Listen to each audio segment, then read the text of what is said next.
Alright. Let's harp these works. There it is, boys.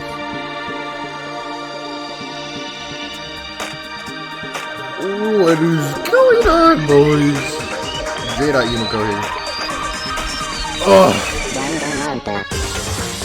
We're streaming some more Trade.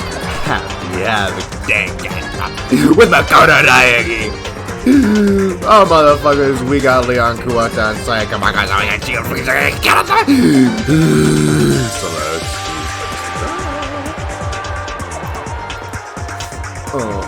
hey, oh, I wish you could skip this, but you can't. I don't think, at least.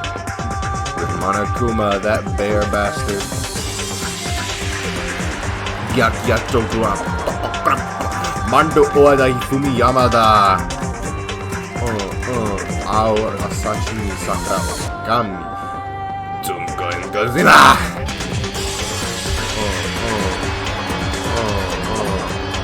Hey.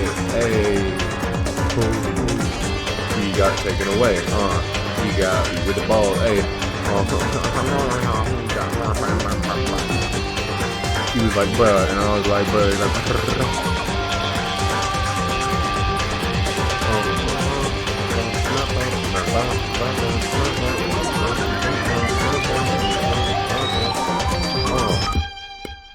they should make this into a fucking anime.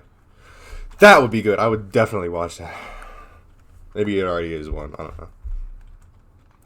Abstraction games. Danganronpa.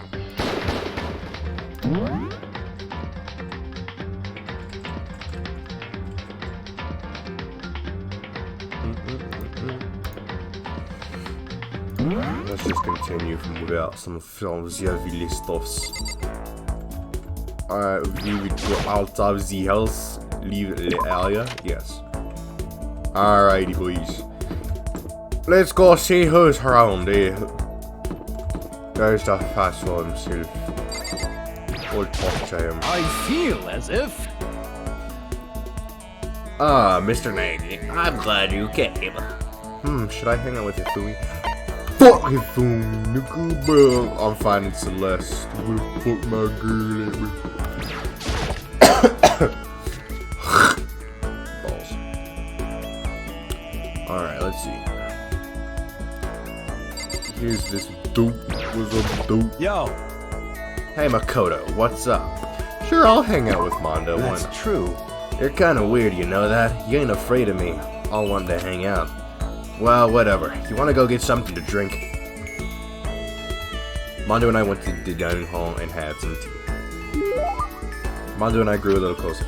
Would you like to get Mondo president? Not really. Yo. Hey, Makoto, what's your ride?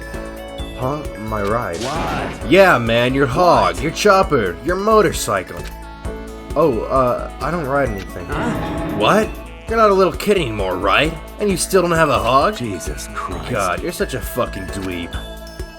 Sorry? Alright, man, I'm gonna educate ya. A real man rides Kawasaki, okay? That's what I ride. Hell yeah. You ought to see it, man. The V-Twins got that monster power. It's like you're dancing. Of course, it ain't for just anyone. You gotta have the skill to handle it. You must really love your motorcycle. Stop fucking around. Hell yeah, I do. I'm a goddamn biker, ain't I? We're crazy as hell. Yeah, you're the leader of the biggest biker gang in Japan, right? Hell yeah. Damn straight. The invincible Crazy Diamond Gang. You wanna come on a ride with us? The monster sound coming out of that straight pipe? Hot damn. Straight pipe? What? Come on, you gotta know what a What? straight pipe is, right? It's like when something's missing, right? That's why it makes a monster sound. When it's piping hot, when it's got no muffler. It's when the motorcycle doesn't have a muffler, right? Hell yeah. So you did know. Good. Then that's that. Next time we ride, you ride with That's us. true. Man, that makes me think back to when I first started Yo. riding. My big bro used to ride too, you know. His name's Daya. Daya and Mondo. Together we were the Diamond Brothers. Everyone up and down the country knew us. What? Of course, I was always the cool one. The Diamond Brothers. That sounds kind of By the way. incredible. The first time I went out, I ended up at the back of the pack. Eventually, the cops got on us and they surrounded me. I was in some tough shit, man. Hey, damn it. So I pulled over, but when they came up to me, well, let's just say it was a massacre. A massacre? Man, Mondo, you must be really strong. Stop fucking Of course! You can't wave the banner of our gang without that kind of strength. Shit. In a fight, they'll go for the leader first. Kill the leader of the pack, you know? That's why the other gangs come after me. So if you want to be the leader of the pack, you gotta be a tough motherfucker. Yo. You'll see what I mean when we go on our first ride. Get ready for it. Actually, maybe it's better if I don't get involved in that kind of thing. And like I said, I don't have a motorcycle. I don't even know how to drive one. Hell yeah. And you can ride with me. Riding with Mondo. Other gangs target him first, right? No way. Hell yeah. Hey, I said get ready for it. Damn, I am pumped. I can't wait to get out of here now. Mondo left, apparently in a pretty good mood. Crap, this is really bad. Even if I get out of here, I might still be in real trouble. Mondo's report card has been updated. Your maximum number of skill points has increased. Dragging my anxiety behind me, I went back to my room. Is it nighttime? Yep. So we should be getting... Yep, there it is.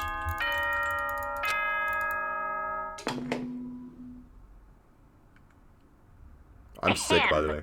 School nighttime is called Yes. Nighty night. Gather in the gym. Why now all of a sudden? I really don't like the sound of this. I have a terrible feeling. Oh. Well. It seems we have been called. Alright, let's talk to her. Oh, Kyoko, did you hear the announcement just now? Yes. I don't want to go, but we don't have any other choice, right? Right. I can't imagine it's going to be good news, but it's not a good idea to defy him here and now. Goodbye. So I'm going on ahead. I can't really do anything except what Monokuma tells me. Alright, so he's headed over there. Let's talk to him. Yo. Hey man, you about to head in? Yeah, has everyone already gone ahead? Looks that way. I don't like it, but nothing good's gonna come from ignoring that goddamn bear. Mondo? Are you sure you're okay? You kinda went all out on in that sauna. What? Huh? Who went all out? That shit doesn't even faze me. Yo. But you know, there at the edge of hell, a promise between men was waiting for me. Never saw it coming. Yo. Anyway, let's get our asses into the gym. Man, something unique must have happened between the two of them. Let's go ahead and jump in. So we have to head to the gym.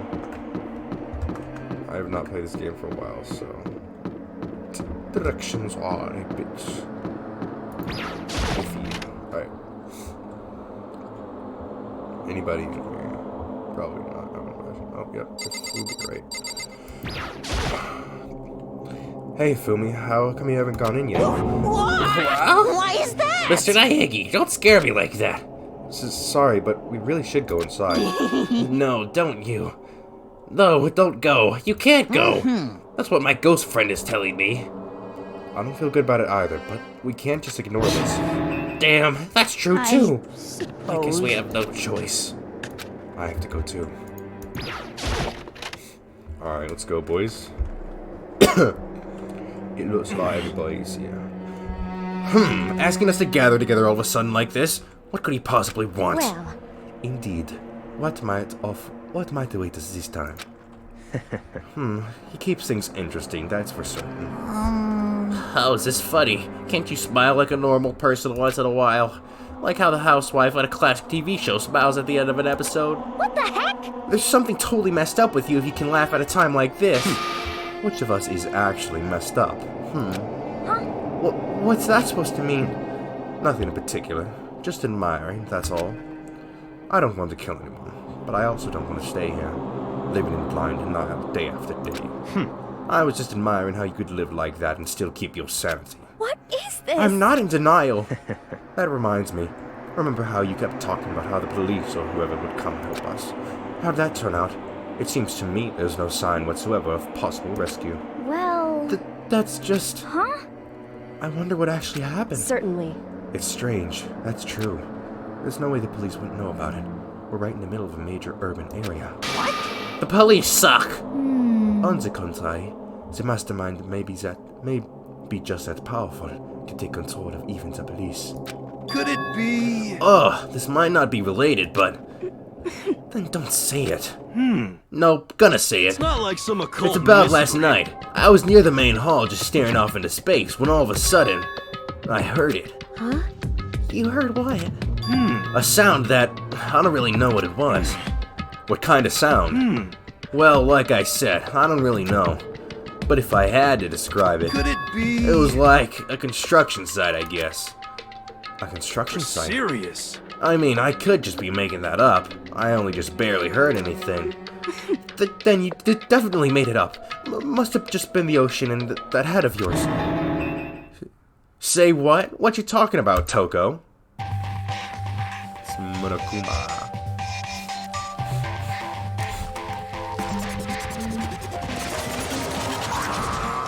Oh god, I hate doing this guy's voice. It's annoying. He's arrived. What hero heard wasn't the sound of construction, but it could have been an explosion. Huh? Or maybe a machine gun. What kind of sound would... That can kind of sound like construction in a way. What are you talking about?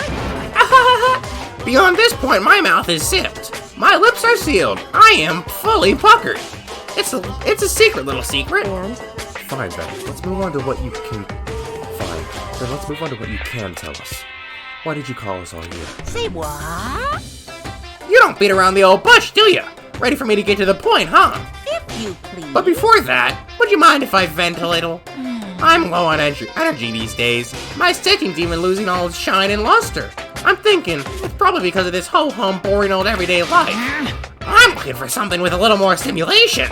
Something rife with danger and intrigue. Yep. Listen, can I just be frank? Hey, The next fine, Blacken hasn't Jay. shown up yet, and I'm getting bored. So I've decided to come up with a new way to motivate you.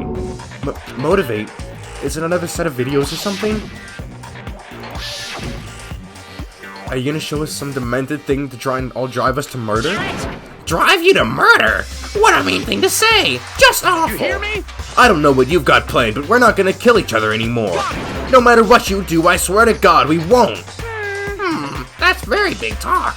Do your very best to back it up, okay? Now then, with your permission, let me begin. So this time, it's embarrassing memories and secrets. As long as you're alive, it's a given that there's things you don't want other people to know about you. So I did a little investigating of my own, and I dug up some of your darkest secrets. And those embarrassing memories and secrets are all contained in the envelopes I have right here. I'm going to hand them out now. Take a second to take a peek. As Monokuma spoke, he tossed the envelopes at our feet. I quickly snatched the envelope with my name written on it. I nervously pulled out what was written inside, and my entire body suddenly went rigid. Makoto wet the bed until he was in 5th grade. What? How? How'd you find out about this? Everyone started talking at once. You have 24 hours! If someone doesn't become blackened by then, all your deepest, darkest, most embarrassing secrets will be exposed to the world! Maybe I'll roll by a crowded intersection in a van strapped with loudspeakers and spill the beans! Yeah, wouldn't that be so embarrassing? So that's what you meant by motivate? Yup, you got it. They're all pretty unpleasant, trust me. None of you want me to reveal that stuff, right? It's definitely something I'd rather not people. Oh, it's definitely something I'd rather people not know. But we'd never kill somebody over somebody over something like that. Well, what did you say? He's right. Your plan is doomed to fail. No one's gonna murder someone for this kind of thing. This is kind of impressive. Oh no. Is it because, for better of your worse, or for worse, your memory is still a way to connect to the outside world? I have stuff I wouldn't want anyone to know, no matter what, so I assumed you'd all be the same. Which is why I put so much effort in preparing this next motive! Man, you're saying you really won't kill each other over this stuff? That just sucks. Well, what can you do? Okay then. Then in 24 hours, I'll expose all your secrets just to make myself feel a little better. Okay. So sad, so depressed, Fare not well. With an almost convincing look of depressed dejection on his face, Monokuma receded into the gym's depth. So, I didn't know what to expect at first, but maybe we dodged a bullet on this one. I mean, yeah, having those secrets revealed is gonna be totally embarrassing. But that's seriously not enough to give someone a reason to kill, right? Listen to me! Good news, everyone! I have a brilliant idea! Why don't we all just confess the secrets in those envelopes right here and now? If we do that, any and all motive for murder will vanish. That's pretty smart, right? Okay, so my embarrassing thing is, I don't want to hear your stupid story. What? Besides, I don't want to talk about it. I don't care what anyone says. I don't want to talk about mine. as for me... Neither do I. Not because it is unpleasant, but because it is impossible. Oh? Well, it's just human nature to want to hear it when you say it's impossible. Come on, it'll be good for you. Absolutely not. Come on. It's okay, come on. just a little bit. Come on. Honestly. As I said, Here we Come go. on. Hey! I said I don't want to talk about it, you human bag of lard. Say what? Yeah! I agree with them. There's no need to discuss it. What do you think, Chihiro? I'm sorry. Sorry, I don't really want to talk about it right now. But... But I also don't want to leave things the way they are, so maybe I can talk about it later. After I try my best to become strong, then I can tell everyone. So, If you don't want to talk, you don't have to. I'm not super excited to talk about it either. That's true. If everyone's that much against him, even if my bro's the one who suggested it, I gotta say no. Well, that's okay then. Either way, if it's just a few secrets, I'm sure nobody's going to kill anybody over it. I hope you're right. A secret so bad you kill somebody to keep it. Nobody's got something like that, right? Okay, I'll stop with all the secret talk. But each of us has 24 hours to get ready. Having our secrets exposed isn't going to be fun, but it's not like we're gonna die because of it. So, don't do anything hasty. The way you keep repeating it kind of makes me worry even more. Okay. Sorry. I know it's gonna be tough, but...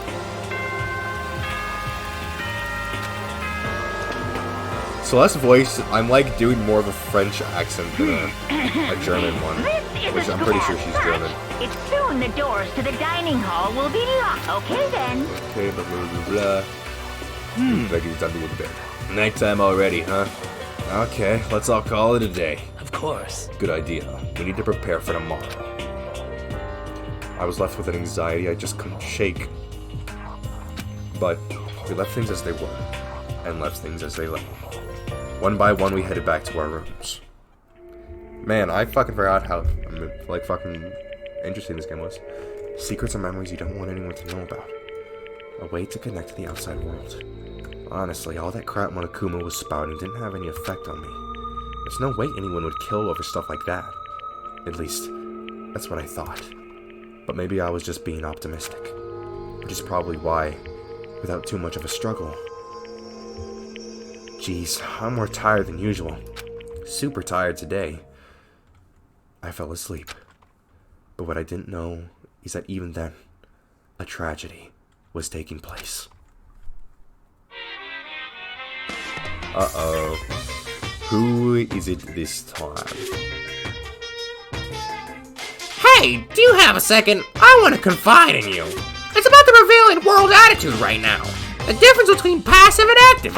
I mean, for example, it's the difference between oops, I killed him, and yeah, that's right, I killed him.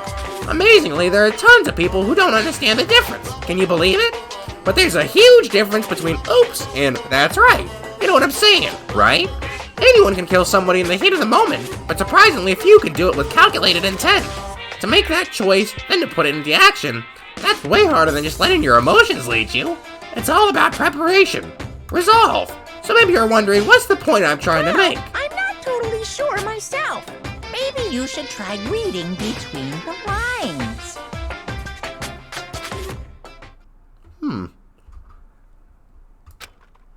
Morning. Good morning. Good morning! Nice reaction. I'm glad to see it didn't disappoint. What? What are you doing here? Yep. I wanted to spice things up. So instead of a school announcement, I decided to wake you up in person. What the hell for? Because it's fun. And as long as I'm here, I figured I'd let you hear it right from the bear's mouth. Hear what? Are you sure you should be acting this laid back? I mean, even though something happened to one of your buddy classmates. What? Say what? Oh, what? Your face is all blue, like someone is on the verge of death. What happened? What are you talking about? That's for me to know, and you to find out. Good luck! Something's happened to somebody. Is it? Was it? No, it can't be. There's no way somebody would. But what if? No, what ifs are pointless. Especially now when the dining hall. I need to get to the dining hall.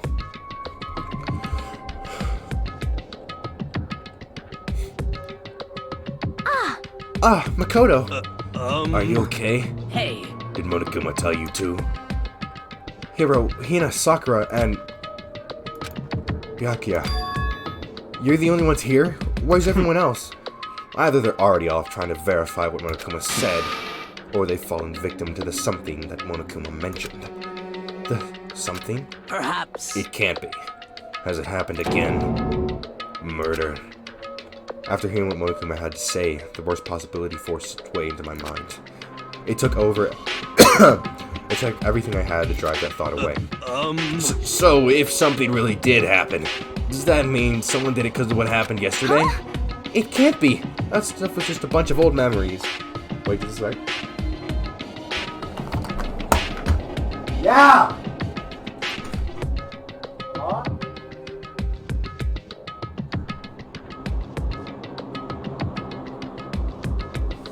Okay then. Sorry about that. Ugh. Okay, let's get back to this. It can't be. Okay, well, fuck. Can I go back? Fuck. Alright, whatever. No, not auto. How do I switch it? Fucking hell. No. Oh, man, I missed so much. Alright, how do I go back?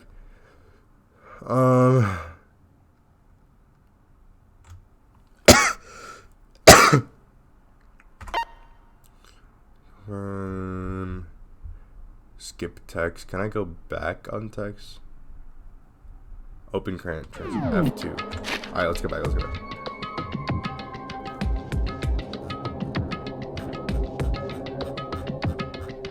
Alright. It can't be. That stuff was just a bunch of old memories. Just old memories? Don't be so sure about that. Clearly somebody felt it was more important than that. Huh? To judge someone else's values based on your own outlook. Do you realize how dangerous that is? What? Fuck. What? Why didn't you say something yesterday? Alright, Naturally. Did you forget? This isn't a co-op game. It's every man for himself. What good does it do? What good does it do me to go out of my way to help you? Just the worst. Stop saying that already! There's nothing wrong with him. For serious. There's something wrong with him. For serious. Did he get brainwashed or something? Wait. That's not important. What matters right now is that we find out what happened. That's fine. She's right. Let's all split up and begin looking. The game is afoot. Alright, then. I guess. Alright, so buddy. That's what he mentioned. Something happened to your buddy classmate. Buddy classmate. The only person I've gotten close with.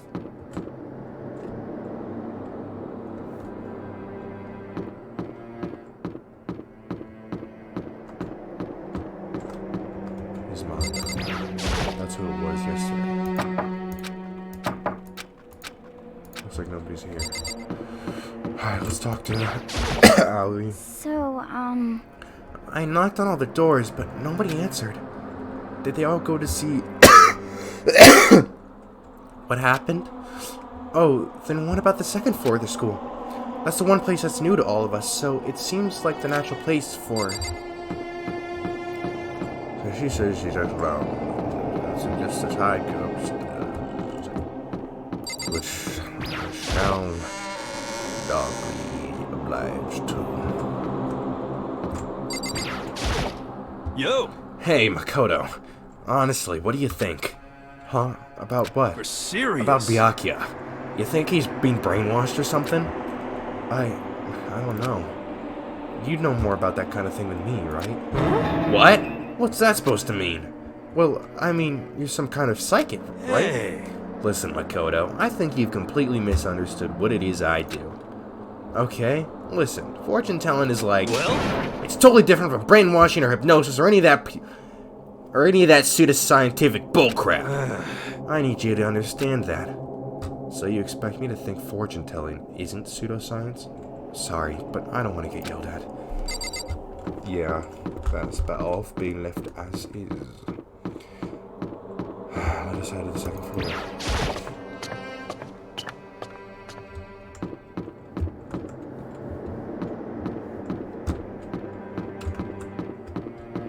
This whole place is bloody unnerving.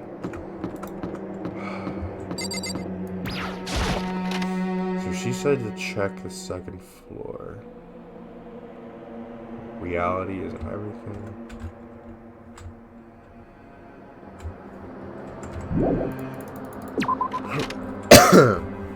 I guess we're just gonna have to check these places door by door. This is where Byakuya usually is. Anybody? Yep, there he is. The shelf is packed with type books, but nothing like other holding. No, I'm gonna talk to Byakuya. There's nothing here of interest. Don't you agree? You should go look somewhere else. Okay. According to this letter, Hope Speak Academy has stopped functioning as a school, and what's more, didn't even happen recently. Apparently, it closed down over a year ago. That's my property. Okay. Oh. If I put this all there, will that be enough to get us out of here, or blah blah blah? Hey. There's nothing worthwhile over there. I've already checked, so there can be no mistake. Okay, Boomer. I can't believe I just said that. I'm such a cringy guy. Alright. Anyways, let's see what's 2A. The baby is sleeping. Please be quiet. Easier. Well, it seems that there is nothing of too much interest. But maybe there is. But just to be safe, I better check the bathrooms first. And there does not seem to be any in all first. Well, if that is the case, then I will take my leave.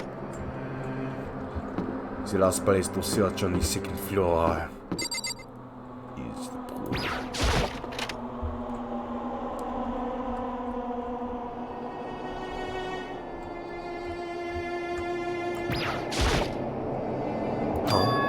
The door's open, but aren't these supposed to be locked?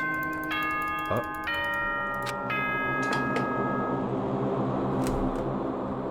For this investigation, I have unlocked the doors. Please look around to your heart's content. Oh.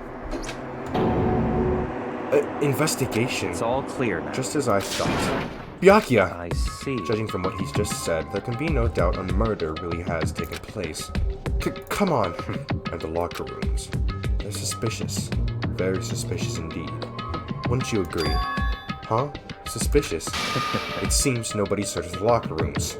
Let's start with the girls' locker room. He was muttering as if as if talking only to himself.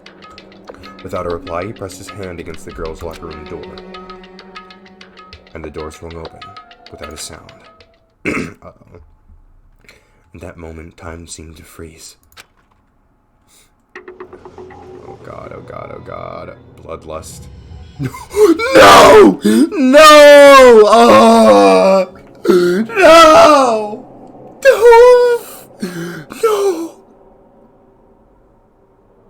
No, I'm not joking!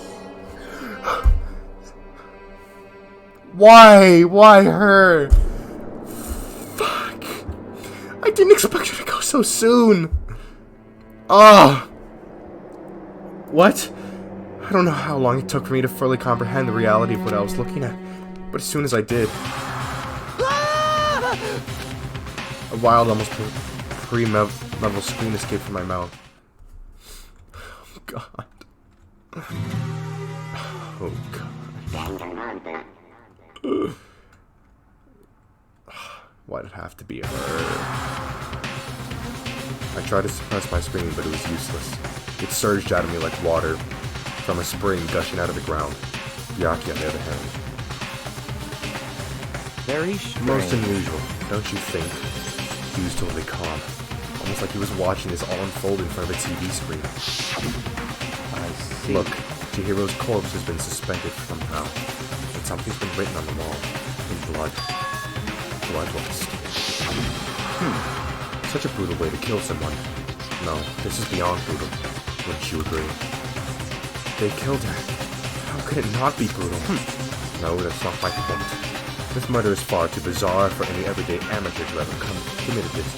Unlike with Sayaka, this murder was not a crime of passion or necessity. Interesting. Whoever did this did it for fun. You see what I mean, don't you? What? My head was swimming. I was still reeling, too confused to understand what he was trying to say.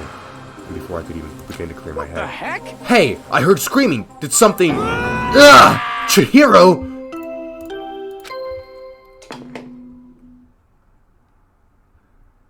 A body has been discovered after a certain amount of time, which you may use however you like.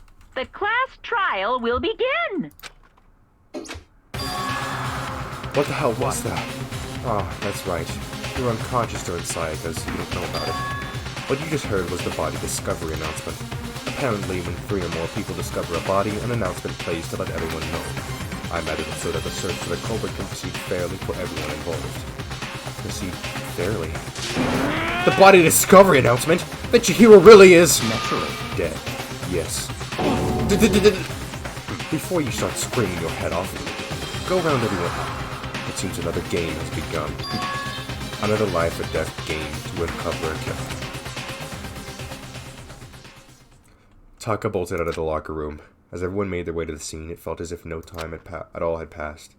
It was like my sense of time had just taken wings and flown away.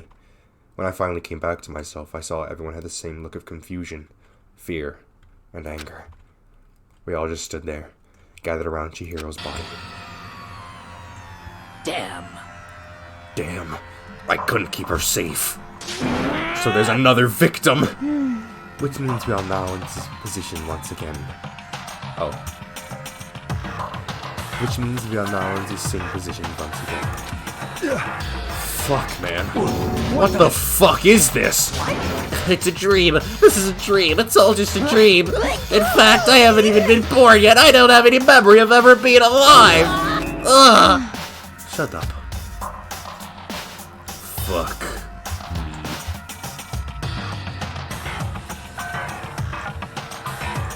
Alright, she usually offers some helpful insight. Can I click on her?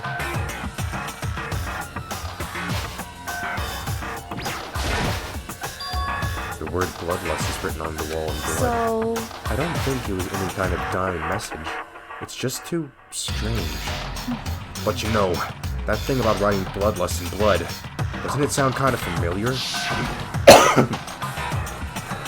A murderous fiend who kills again and again using a bizarre and brutal method. And at the scene of each crime, the word bloodlust is written in the victim's own blood.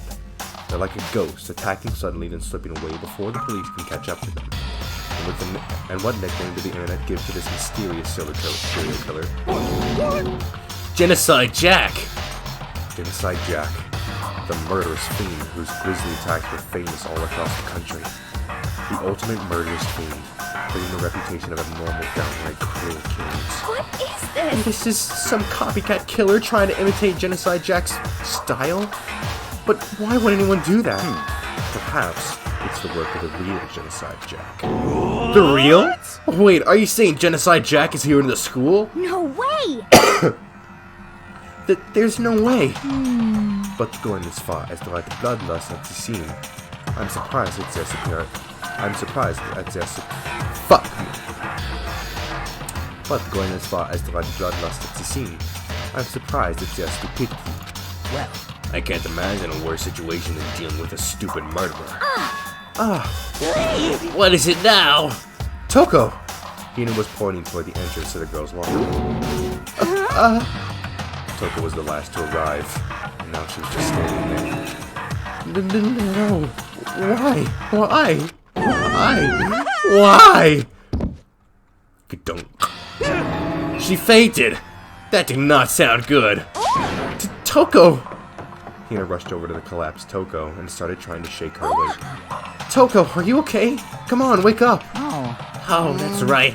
I just remembered what she said about how she faints every time she sees blood. So she's homophobic? I can imagine she does not fun. No. So she's homophobic. I imagine she does not watch too many orphans and... This isn't a violation of the rules, right? I mean, technically she passed out somewhere besides her room. No, I think it should be okay. The regulations prohibit sleeping. The regulations prohibit sleeping, like on purpose. So since she didn't faint on purpose, it doesn't count. Gotcha. Just a second. Toko, can you hear me? Hey, you gotta wake up! As if she'd hear her. Toko suddenly shot awake, as in she literally jumped up from where she was laying. It was such a strange reaction. I was at a total loss for words. She leapt straight up into the air, changing her stance as she did. In no time flat, she was just standing up. Ignoring the physical contortions she had to go through, her motions were totally haphazard. Huh? What? Sorry about that. I was just shocked, you know. It happens, right? Was I the only one? Toko, are you okay? I'm fine. Whoa, is that a dead body? Hey, are you dead? What the heck? She must have hit her head real hard when she fainted. The world has the front and back, the top ending and the bottom, a sea of truth and a web of lies. Well... This is quite concerning. I mean, she sounds completely different. No, really, everything's fine. At least the stutter's all gone. That's a good thing, right? It's clear to me that everything is not fine. Your eyes seem strangely vacant. It might be best if we take her back to her room for the time being. So, I don't mind taking her, but could someone help me? If you need help, I don't mind. Taka, could you help me? She totally ignored me. Very well. You take care of the girl, and the rest of us can begin the investigation right away. Can I assume nobody has a problem leaving Sakura and Mondo on guard duty again? Hold on a second. Rushing to an investigation, the mastermind isn't behind that. After what happened last time, surely you realize that. Don't make me. There is no question that Chihiro was murdered by someone among us. Isn't that right, Monokuma? Of course! Right as rain. But don't take it as a bad thing. It's just a fact of life. Because that's how graduation works! Then it's happened again? Is that what you're saying? That another one of us killed a fellow classmate? What? Does that freak you out? You guys got no balls. You know that? Is there just nothing down there at all? Well, I'll let you pray to mine if you want. Actually, I don't have any either. Sorry. Stop talking. Stop monologuing and give us what you came here to give us. You did bring it, right? I sure did, chum. Allow me to present the next Monokuma file. I know how much you must be looking forward to it. So please, do your very tippy-top best on this investigation. no way! Do we really gotta do another investigation?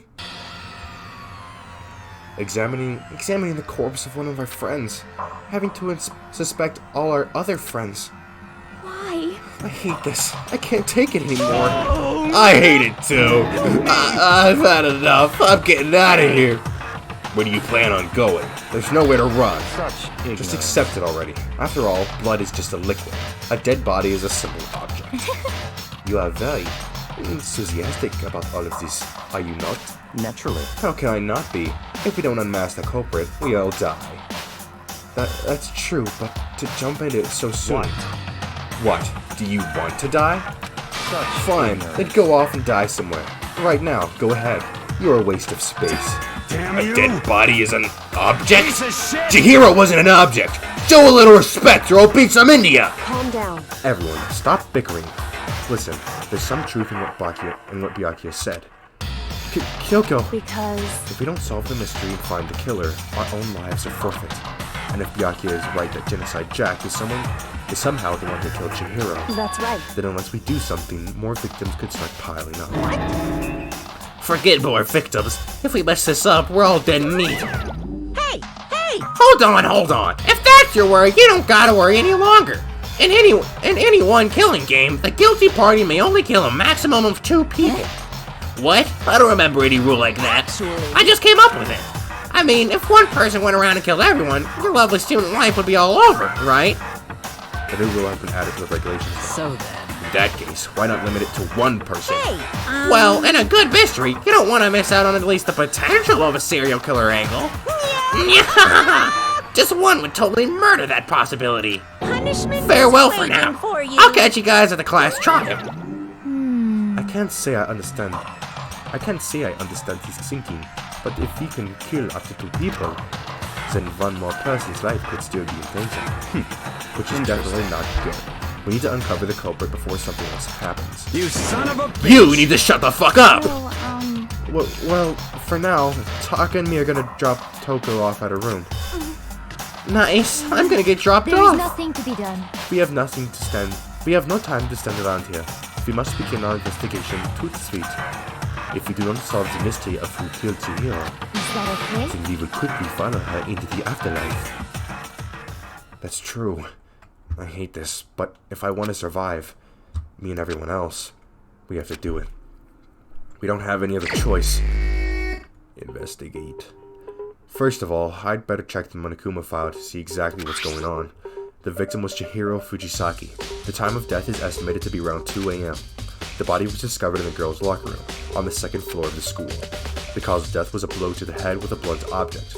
She was killed instantly. That's all it says. Well, it's not like there's any point in complaining about it. No matter what, I gotta do what I gotta do. Monokuma File 2 has been added. Hey Makoto, do you have a second? Huh? Did you need something from me? Naturally. Of course. Life without purpose is quite dull, you know. Ugh. So what did you need? I'm going to let you cooperate with me during my investigation. Huh? What? I'm purchasing your talent. The same talent which allowed you to solve Sayaka's case. Solve? No, I Stop just... talking. You seem to have some limited use, which is why I've chosen you. You have the honor of contributing to my investigation. So you're inviting me to come with you. You're doing it in the most arrogant way possible, though. Let's go. Now then, shall we get started? But we need to get moving. There's no time to be standing around. I don't really know what just happened. But it looks like I'll be working with Byakuya on this one.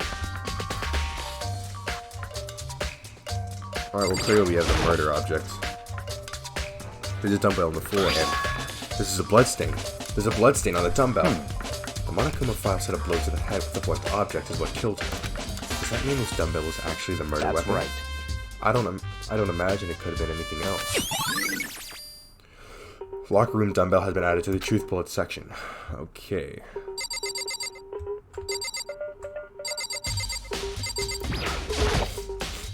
I could feel the life draining into my own body. It's a dead body. Chihiro's dead body. Very strange. But the more I look, the more strange it all seems. This must be Genocide Jack's handiwork. Well, but What? we're still not sure how he did it. Is that what you want to say? I wonder about that.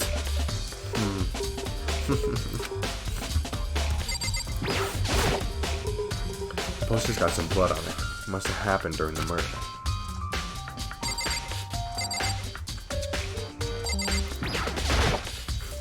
This is what a monitored Monokuma appears in. Hold on, we still have more to check here. There's a fresh blood stain on the carpet. It must have been splattered with blood during murder. The murder. So it looks like she was probably bashed. This was either dropped in her or hit her in the head when she was on the ground, which explains all the blood there. Or maybe she was somewhere here, whacked across the face, blood splattered on the wall, she fell to the ground, started bleeding out, and then they hung her up there. the surveillance camera, the mastermind must have been watching as Chihiro was killed. They know what's happening. They're still forcing us to go through with this. Bloodlust. The word bloodlust is written on the wall. Bloodlust means it's bloodlust. Alright, now we should be able to go over here. Hold on, we still have more to check here. Do we though? I guess so. If you have time to talk, you have time to start investigating. I use this locker room all the time. Now it's become the site of Chihiro's death. But why was she killed in the locker room? Actually, if you think about it, she could have been killed somewhere else than carried here. She was very light. She was very light, that is true. It wouldn't be hard for somebody to carry her here. But still, I still think she came here on her own, by choice. What makes us say that? She'd been talking a lot lately about how she wanted to get stronger. So you're saying she came here to exercise? But according to the Monokuma file, apparently she was killed around 2 in the morning. Would she really have been exercising that late? Perhaps. Tina or myself are usually in the locker room during the day, so she was probably avoiding it then. Avoiding it? Although we invited her to join us more than once, she never showed up, so I can only assume she was trying to avoid us. And instead, she came to exercise in the middle of the night? However... Perhaps, but it's difficult for me to imagine she would have come alone. She did want to start exercising, but she specifically mentioned she couldn't do it by herself. She needed support from others. So you're saying she could have come here in the middle of the night to train in secret, but that she also would have come with someone else? It's a possibility, I think. Alright.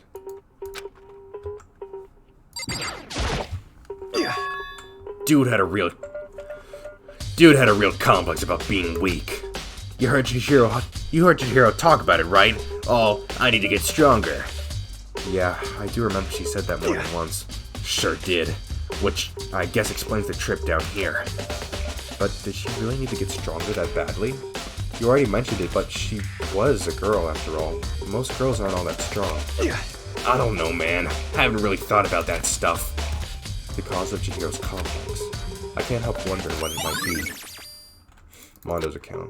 Cause of Chihiro's complex. Now I believe it's about time for us to move on. Huh? Already? What? New clues won't magically appear by standing around here. We need to check every aspect of this case. That's true, but Let's go. if you're satisfied, let's hurry up and proceed. He's so pushy. I got caught up with the wrong person this time. No, we're definitely with the right person. Alright. So, this is our next location. Huh? This place is related to the investigation? Figure it out for yourself. It's no fun if you don't, right? I gotta admit, Makoto is fucking stupid sometimes. Flotation donut. Alright.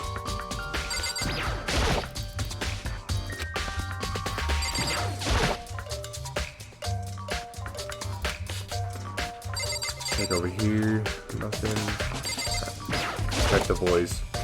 That's not even the scene of the crime, idiot. Alright, fuck you too, motherfucker. Frick you too, motherfrick face. Maybe this gun was used to know impossible. If that was true, Chihiro would be riddled with holes.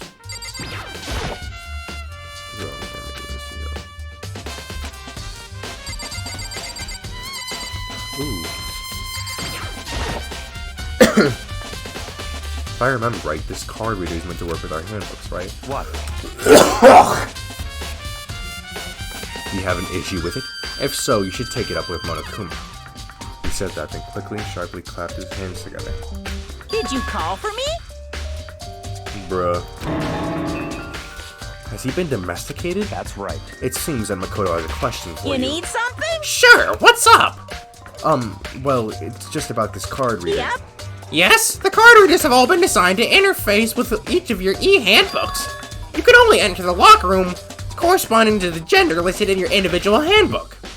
And it's impossible for two people in a row to go through while the door is unlocked, correct? If there were some sort of erotic terrorist on the prowl, the ceiling-mounted Gatling gun would initiate a Swiss cheese slaughter. And the school regulations prohibit anyone from lending someone else their handbook, right? Of course. Correctly correct. So then, that means only girls can go into the locker rooms, and only boys can go into the boys' locker room. In other words, Chihiro's body being found in the girls' locker room means, hey Makoto, I can see right through you. See right through me? Allow me to tell you what you're thinking. Since Chihiro was found in the girls' locker room, the killer must have been able to get in there. So in other words... As such, the killer must be one of the girls. Did I get it right? Such Good ignorance. lord, you're simple. But am I wrong? You should pay closer attention to the regulations. The answer has been right in front of you the whole time. Loaning your handbook to another student is strictly prohibited. Only the act of loaning a handbook is prohibited. Borrowing someone else's is perfectly fine. Oh. Yow! I would expect nothing less from the prodigal son of the noble Togami family.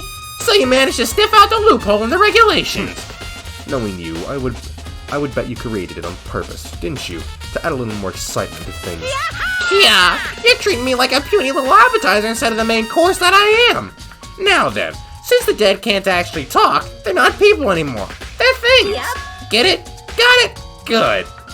Wait, hold on. You're saying that's a loophole, but in order to borrow something from someone else, then that means you would have to loan it. So, Are you? So sleepy.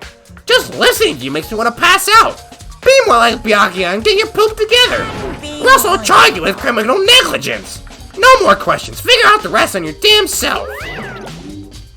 That's fine. well, I know you're unfortunately lacking in mental faculties, so I'll fill you in myself. Let's head to the main hall. The main hall? That'll help you understand what's going on. Card reader has been added to the truth bullet sector. Okay, so he said the act of borrowing somebody else's. Well, the act of loaning... Okay, hold up. So the act of loaning something is giving something to somebody else with the intent that you're going to be paid back. So like with money, I'm going to loan you $10, meaning that you're going to pay me back that $10 eventually. Because, you know, that's how loans work. So the difference between loaning and borrowing is different. So it's possible that you could use the card scanner to open the door and then hand it to the other person, shut the door, and then that person could open the door with the card reader and just give it back. While loaning would be something more along the lines of just kind of straight up giving it to them.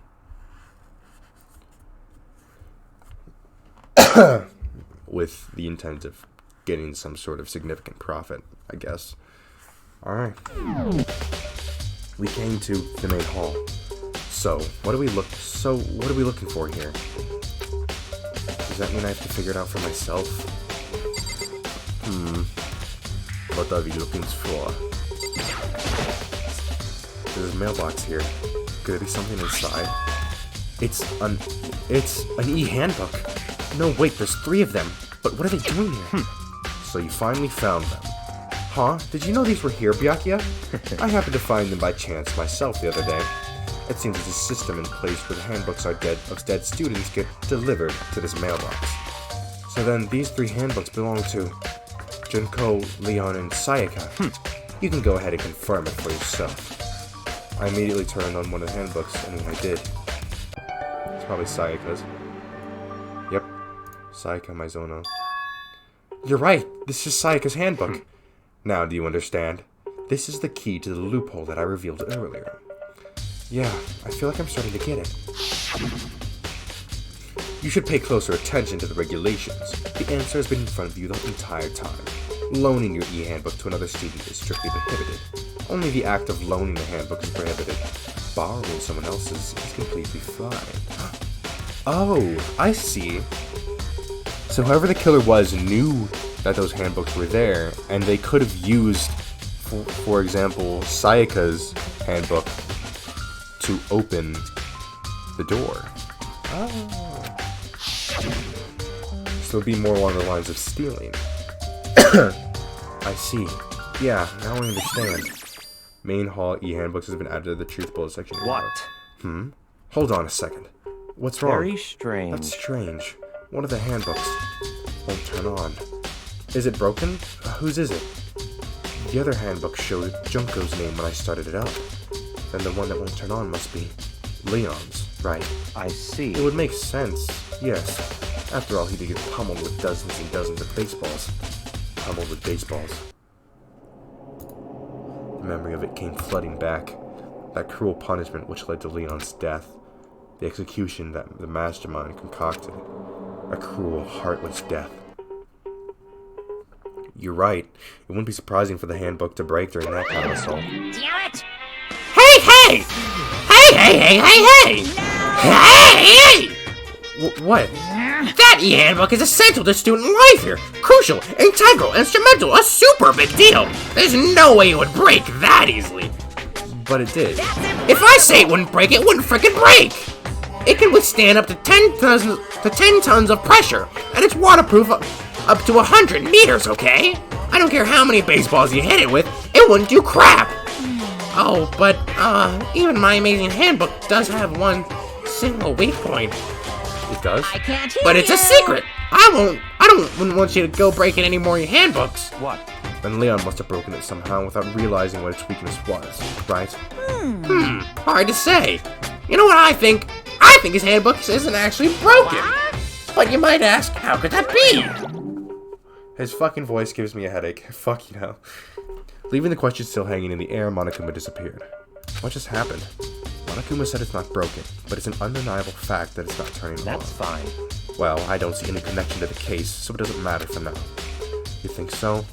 Either way, something about it still bothers me. Broken e-handbook has been added to the truth bullet section of your handbook. Okay then, this should be enough to get things rolling. Let's begin our investigation in earnest and track down the true culprit. Yeah, we need to find out who killed Chihiro. To be exact. Not quite. Huh? Not quite. Nani? Nani gozaimasu. Nani gozaimasu. Can we talk to him or no? What did you mean by that, Byakuya? To be exact, not quite. Certainly I want to reveal Chihiro's killer, but most precisely, I want to discover the true identity of Genocide Jack. Then you truly believe Genocide Jack is the one that killed Chihiro? Don't make me repeat Absolutely. myself. I have no doubt that Genocide Jack... Is there really proof? There's somewhere I'd like to take you. This will provide all the It's evidence all you clear need. now. Evidence that Genocide Jack is the one that killed Chihiro. Evidence that something like that really exists? Ah, hey you too. Big trouble, need your help. I don't have time to We're play busy, with you. leave us alone. But it's an emergency! Emergency! Come on, please, you gotta help me!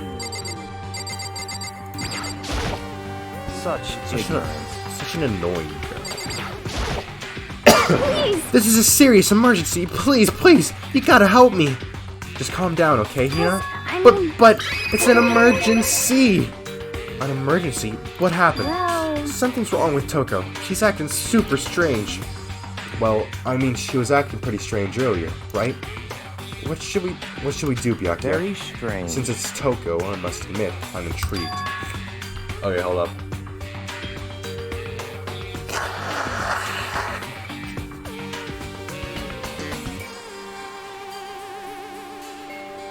I suppose we can take a second to see what's going on with her.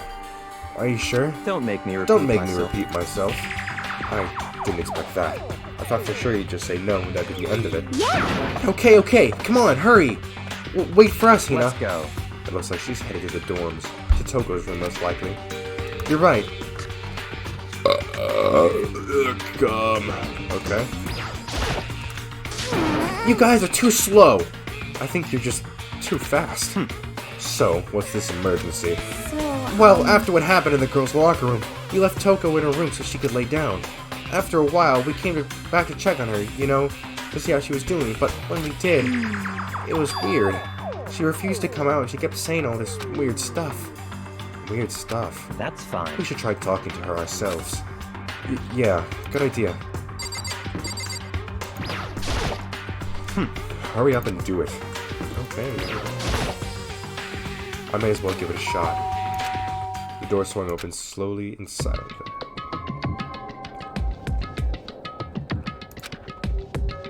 Holy crap! An aura of negativity floated out of the room behind the door, forcing a gasp out of me. what? Nothing. It's just that Hina was really worried about you, holding yourself up in your room. Leave me alone.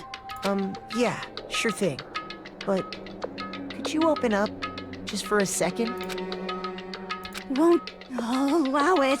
Huh? I won't let Genocide Jack have control. She's Genocide Jack. And just like that, she slammed the door in my face. What was that? She's been acting like that the whole time. When I rang a little while ago.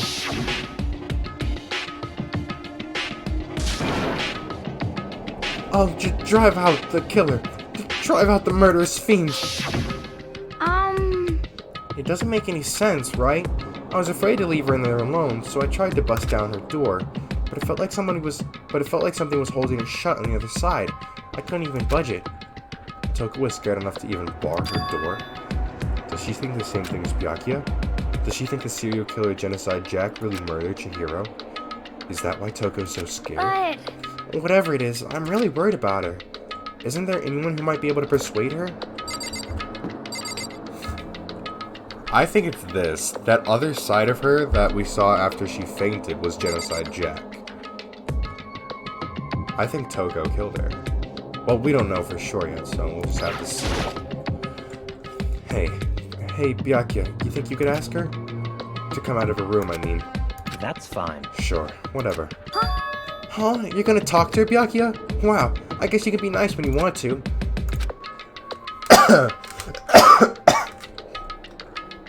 Byakuya stood in front of her door, not making a sound, and pressed the doorbell.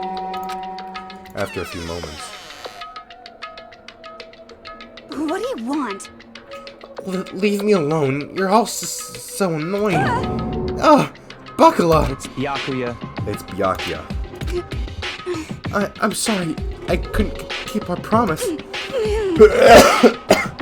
But don't worry. Never again. I won't let Genocide Jack have control ever again.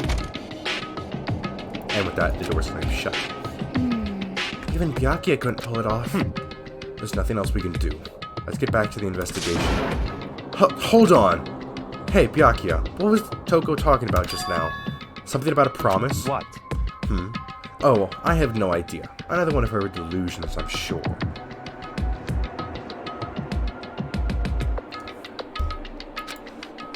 But... Hold up, guys. Alright. Stop talking. If I say I don't know, that means I don't know. Just let Hina take care of her. Oh, yeah, okay. I'll stay here and keep an eye on her. Let's go. Well then, let's go. Without waiting for a reply, Byakuya sped away. But Byakuya! And I hurried to catch up. I tried to talk to him several times as we walked, but he didn't even look back, let alone say anything. He just kept on walking towards his destination. Finally, his feet brought him to a stop in front of a certain room. The library? Come on, let's go in. This is like his base of operations. Nope. Oh, there are no clues there. We need to check elsewhere. Is the evidence that proves it was Genocide Jack really in the library? Don't make me repeat myself. Don't make me say it again.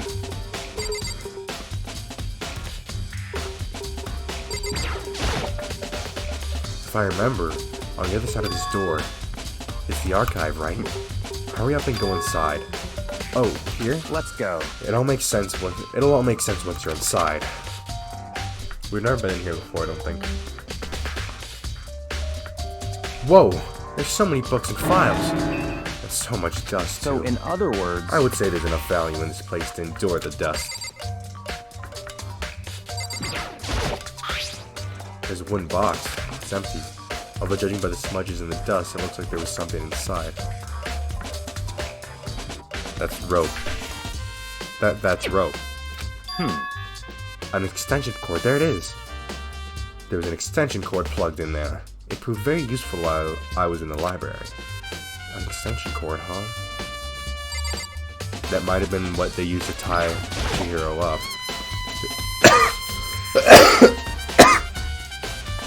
Without really thinking about it, I picked one up at random. Ah, you have a sharp eye indeed to select that file. Huh? That's right. That's the report on a presidential assassination. The original is kept at the National Library. It won't be declassified for another 30 years. Are you sure you want to look at it now? There's no telling whose crosshairs you might wind up in for peeking at it. Without making a sound, I returned the file to the shelf.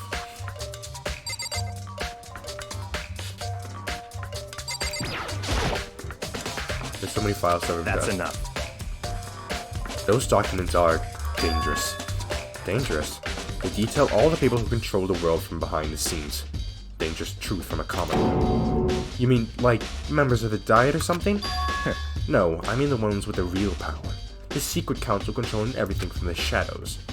If you're ready to be disappeared for it, take a look. There's some very interesting people in there. You're just kidding, right? Am I? I'll just let it go for now.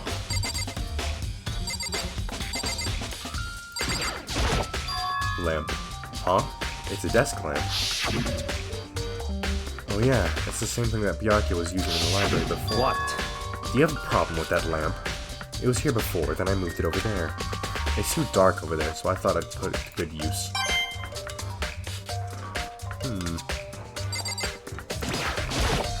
That's right. That's the okay.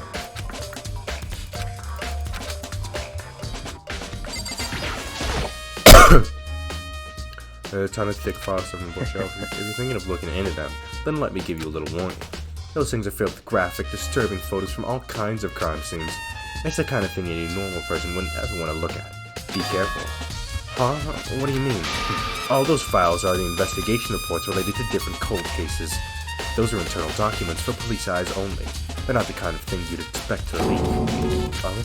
So, are you finally beginning to understand the true splendor of this library? The entire reason I was interested in the library is because of this room right here. Interesting. It's home to classified government documents, police reports, things no ordinary person would ever see. Isn't it magnificent? This can't be for real, right? Such ignorance. That's your guys' problem. Anything that doesn't fit into your preconceived reality, you label it a lie. Well, it's not that. It's not like I totally refuse to believe it, but I mean, there's just so much. How could anyone have put all this together? I suppose it just goes to show how much power Hope's Peak truly wields. Or perhaps, the mastermind may have wanted to provide us with enough entertainment to keep us from getting bored. It's no use. I can't keep up with this. It's just too unreal. What's wrong? You still can't believe it? What about you? How can you believe it so easily? Things like that are usually impossible. What do you mean, usually? Usual, normal, ordinary, simple, those things don't exist anywhere in the real world. If you don't understand what they actually represent, you don't understand the nature of anything. You don't pull your punches, do you? Besides, what you consider usual is based on your common sense, right? But what makes you think your own common sense applies to me at all? The documents gathered here are genuine. I have reviewed them multiple times, but there is no doubt. Hold on a second. You're saying you've read all the documents, and more than once? But all this has to be like top secret confidential stuff, right? So why? My family has a reading room just like this at our home. Ours is bigger, of course, and not as dusty. Huh? Members of the Togami family have access to any variety of government-related documents. That includes foreign powers as well as domestic. How is that possible? So, in other words... I already told you. There's a secret council that controls the world from the shadows. My family is a member of that council, and I have within me the bloodline that will allow me to one day bend the world to my will. But to become such a ruler, I must know all levels of this world. Backwards and forwards. So whenever I have the time, I like to review whatever documents and materials that interest me. Which is why I can proclaim without a doubt that the materials gathered here are the real thing. This is beyond believing or not believing. Byakuya is actually starting to scare me more than the actual mastermind. And what always interested me most were the cold case police investigation reports. Reading through those reports have always been a hobby of mine ever since I was little. It's excellent mental exercise. I've solved more than a few of those cases just by reviewing the reports. And among all those reports, one of my recent favorites is the Genocide Jack case. As he talked, Byakuya grabbed a specific file from the shelf. That's right. This is the complete case file. Every single report surrounding the Genocide Jack cases surrounding the Genocide Jack cases has been compiled in here. Because there are so many, allow me to quickly summarize the main points. To begin, there were two noticeable characteristics in every Genocide Jack murder. The first characteristic is that every crime scene, the word bloodlust is written in the victim's own blood. And the second is that when the victims are murdered, their bodies are suspended in a certain way. Bloodlust is written in blood, and the victim's bodies... bloodlust is written in blood, and the victim's body is suspended. It's exactly the same as what happened to Chihiro. Save your surprise. The best part is yet to come. For the second characteristic, where the victims are suspended, the only one who knows about that particular fact were members of the police and other higher-ups. But by all accounts, nobody in the media ever found out. In other words, no one on the news, no one online, nobody about that aspect of each crime. Only key officials and the killer himself knew about this act of mounting the victim. Now, if you recall Chihiro's corpse, her body was most certainly mounted in this fashion.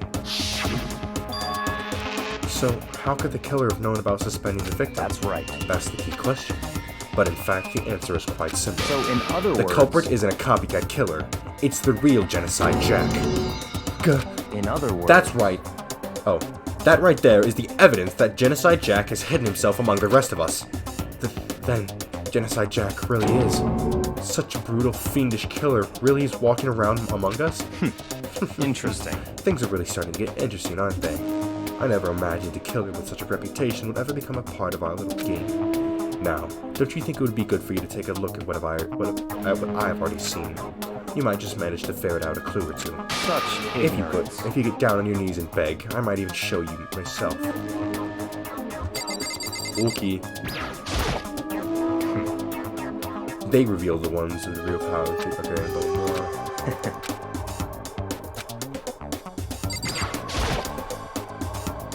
Byakuya, about that Genocide Jack case file, could you let me see it? That's fine. Well, you didn't beg, but I guess it's okay this time. Feel free to look at it in here, but you can't take it with you. Byakuya handed me the file, and I flipped through it with tense, nervous fingers. Suddenly, my hand stopped. I reached a page where the photos from the scene of each crime had all been collected.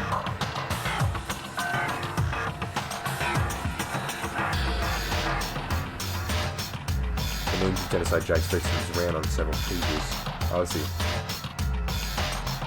The murder took place in the victim suffered multiple stab wounds. Scissors that were used to attach the victim. Suffered multiple stab wounds. Well, they all seem to have died by stab wounds. Ken Harada, 32. Tetsuhiro Honda, 17. Shoji Gaku, 23. Kano Issa, 14. Takeshi Yoshida, 30. Komatsu Nataro, Takefumi Gona, Uchida Naohisa, Takeshi Masamune, Yudo Yumejima. There was no end to it. One thing that became perfectly clear as I read. All of the killer's countless victims were killed and suspended in the exact same way. And at the scene of every murder, the word bloodlust was left in the victim's own blood. Now take a look at the next page and you'll find another interesting tidbit. The next page. Profiling results. All of the crimes took place either on weekdays at night or during holidays, either day or night. The most common time for the killing was to take place was on holidays in the afternoon. Based on these facts, it could be suggested that the suspect may be a student. Evidence suggests that the suspect lingered at the scene, but when they did leave, they were in a panic. Because an eyewitness has never come forward, it's unlikely that there was any external reason for this. This confused behavior suggests that the suspect may potentially suffer from dissociative identity disorder. So, in other words... The key point here is that the culprit may well have a split personality. A split personality, like the kind of thing you see on TV. So I'm part of another totally unbelievable story, but this one is way more unbelievable than anything else up until now. Or maybe it really isn't. I don't know. I feel like my mind has gone numb. Genocide Jack case file has been added. Well, you know who has a split personality. Let's go. Alright, we should get going soon. Huh? Where are we going? Anywhere but here. We finish our business here, haven't we? Oh, wait, Byakuya! As usual, Byakuya turned and left without another word. I hurried out of the library to catch up. Well, this is where we part ways. I have some things I need to take care of before the class trial. Huh? Just all of a sudden like that? I don't have time Come to play on, with enough you. of your annoying misapprehensions. Did you really think that we'd be together the whole time? Take responsibility for yourself and do something useful. Move the investigation forward on your own. Goodbye. Well, goodbye. Just like that, he was gone. Just as quickly as he asked me to join him, he cut me off. In the end, I felt like I was just some plaything getting tossed around. At the same time, I'd uncovered some really important clues thanks to him. Then aside Jack, he's the one that killed Chihiro. And that murderous fiend is one of us. But who is it?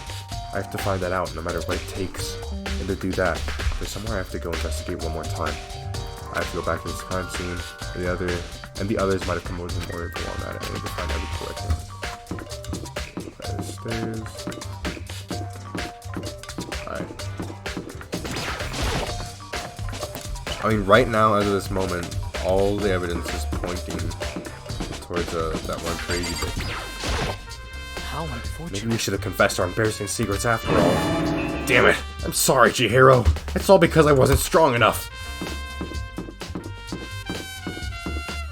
People seem to be singing all over.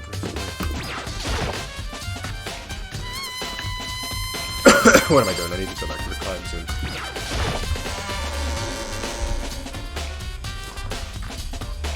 And that was on the second floor, wasn't it?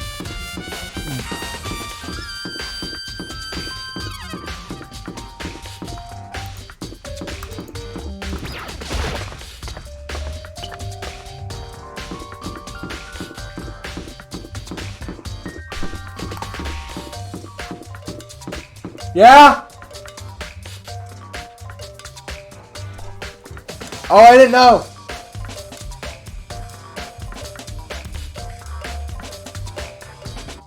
Okay. Where's the pool?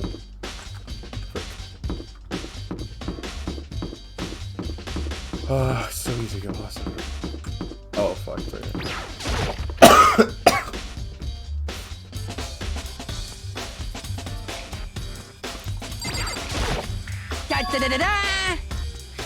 Ding, ding, ding! Hifumi has discovered evidence revealing the identity of the culprit. As if. Another standard increase for me. Evidence? What did you find? I cannot reveal that just yet. But I guarantee that what I found will steal the killer's breath from his lungs. Are you sure about that? Oh yeah, Miss Lindenberg said she witnessed something worthwhile too. Really? What did she see? She refused to tell me. It's like when a girl bullies the boy she likes, right? Right! Okay, so where's Celeste now? The warehouse by the dorms. She was there, but at the same time, not there. What's it gonna be? Celeste's best girl.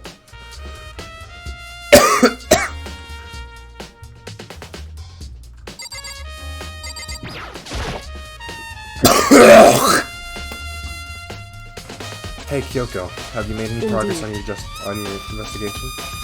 Generally speaking. However, But I have to get going. I have something unrelated to take care of. Something besides the investigation? What is it? well, Nothing you need to worry about. Just concentrate on the murder. But so then, before I go, let me give you one piece of advice. You should examine Chihiro's body one more time. Thoroughly. Also, her handbook is missing. You might want to determine its whereabouts. goodbye. That's it. I'll be praying for your success. With that, Kyoko turned and left the girls' locker room. I guess I'll take another look at the body then. Chihiro's handbook is missing. That's definitely worth worrying about. Chihiro's e-handbook has been added to truth, but it's... Alright. Examine the body. Kyoko said I should examine the body one more time. I know she said thoroughly, but I do have my limits. I better give it a shot anyway. Let's see. Chihiro's hands are bound with what looks like some kind of rope. The rope is used to prop her up in a crucifix position. Oh. This rope has a plug? Wait, so then this isn't a rope at all. But the more I think about it, the more that's not the only thing that concerns me. Chihiro's fatal injury was the blow to the head, which means something struck her in the head in order to kill her. That's right, there's the issue of her being suspended in the fatal blow. At first I didn't see any reason to think too much about either of them. But seeing them again after looking through the Genocide Jack file, something's not quite right. What does this all mean? Status of the dead body. Well, the one thing most likely to tie all of these mysteries together is the true nature of the rope that was used to suspend Chihiro. And to figure that out, there's a certain place I need to revisit and look over. Plus, it might help me look at the Genocide Jack case file one more time. Alright. Alright, yeah.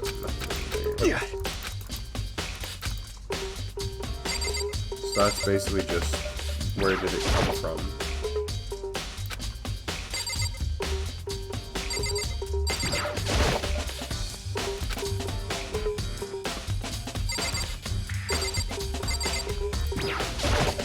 Damn.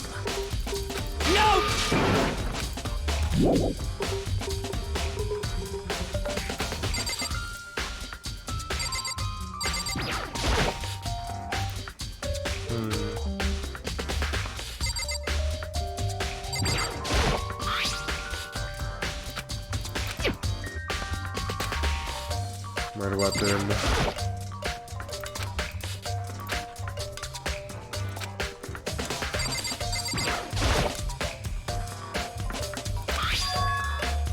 The big breasted swimsuit model is pretty awesome too.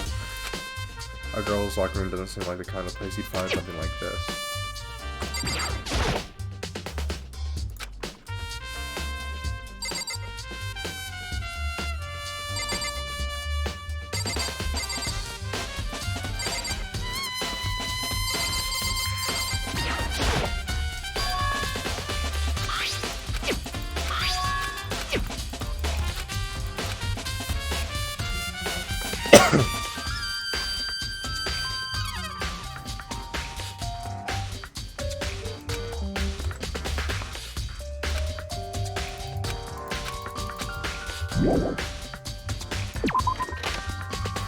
Alright.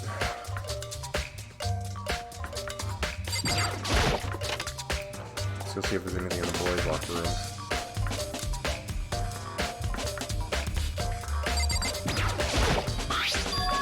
There's a strange stain on the carpet. What is it? I don't know. Looks like some kind of throw up.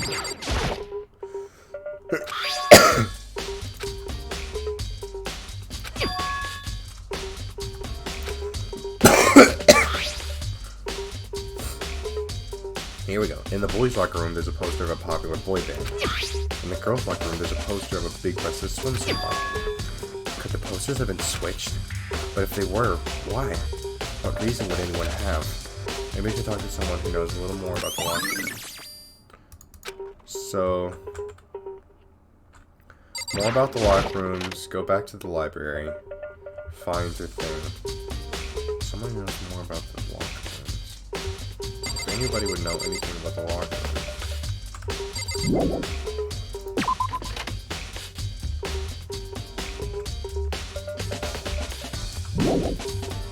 I would assume it'd probably be Sakura. Let's see.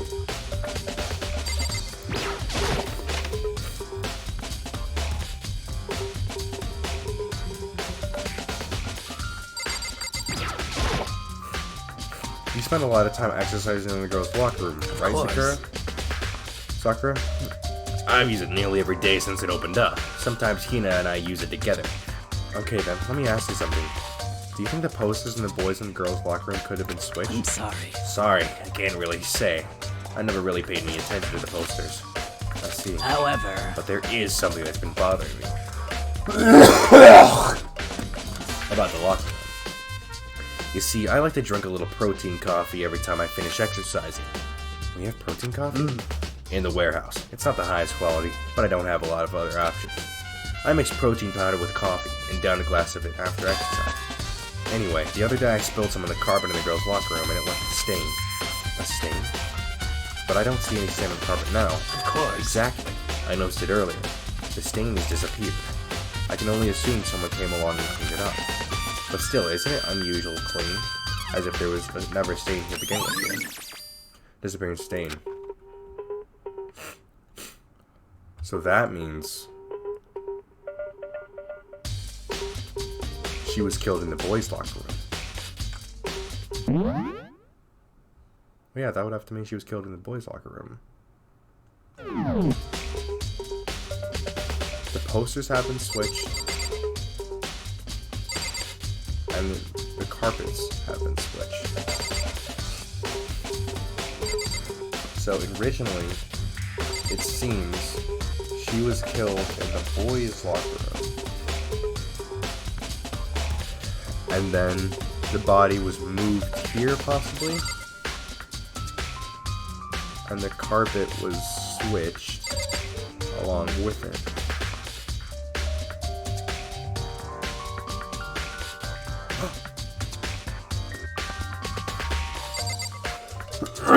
Here's what I think happened. So this genocide Jack that is presumably the other side of Toko. What they did was in the girls' locker room, which is actually that one over there, or something along those lines. Well, no, okay, so she spilled it, so the coffee was in here, so that rug was around here. Then that rug was switch over here.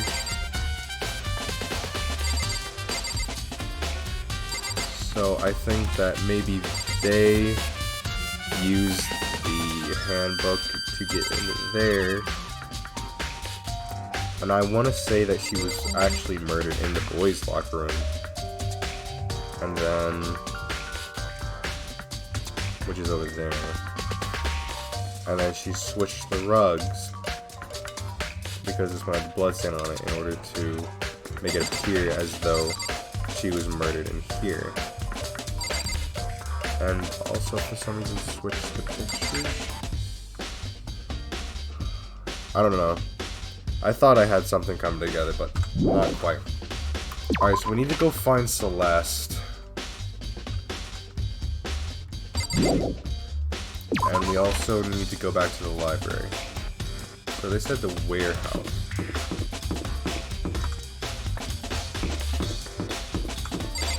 Let's check out the library. Oh man, I forget where the warehouse is. I don't even know. I don't know where the warehouse is.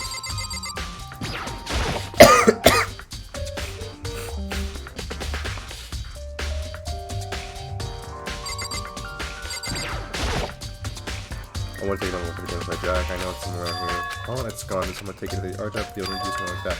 I can't think of anyone but Byakuya. So Byakuya's taken it.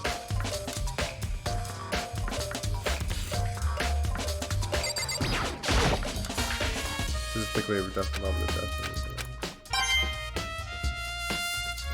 Alright, still more I need to chill. Oh, the lamp won't turn on. Oh, I see, it's not plugged in. The lamp's cord isn't long enough to reach the output. The last time I saw it, it was definitely on it. Byakuya was using extension cord. But there's no extension cord here now. I wonder if... Alright, leave this area now.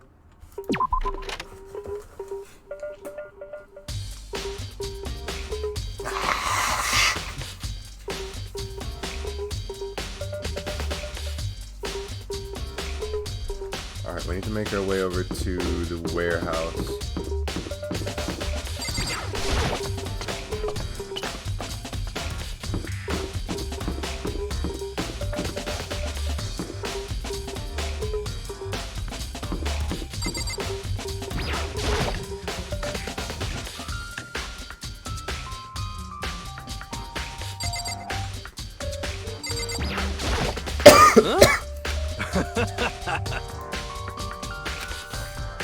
So he's looking inside the mailbox.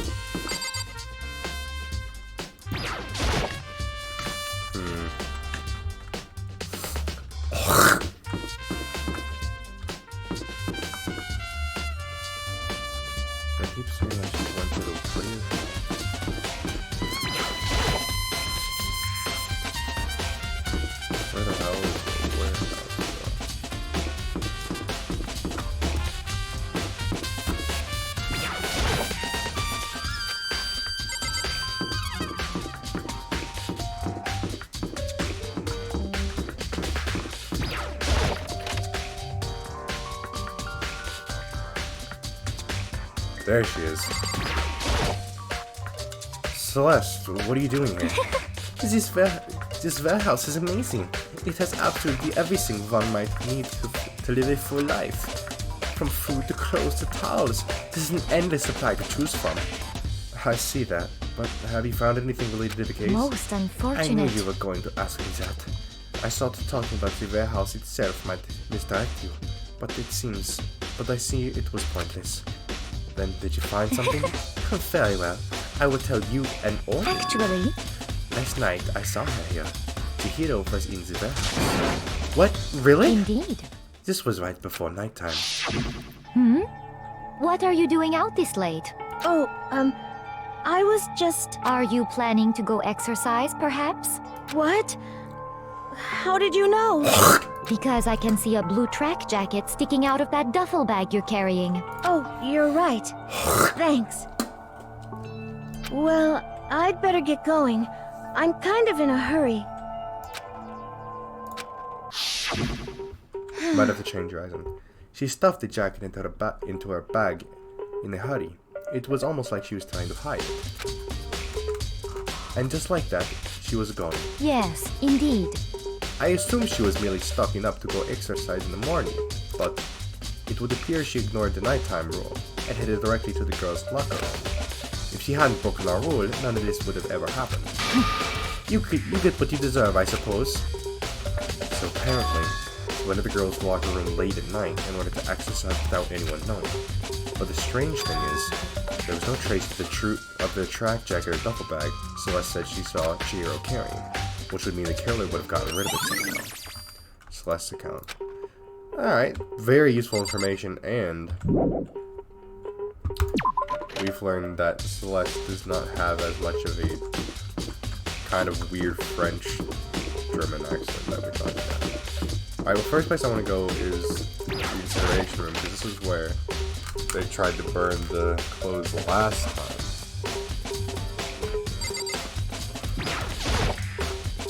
This is driving to the dumbbell, which would be where I can actually get inside of this. Alright, I'm just saying. Could have been useful. So, plus actually provided some really helpful intel. I'm running all over the place now.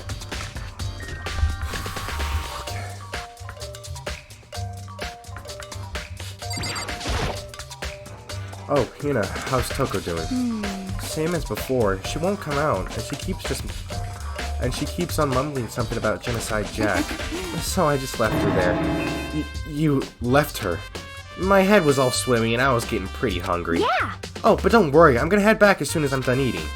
Toko's not exactly pleasant, but I'm still worried about her.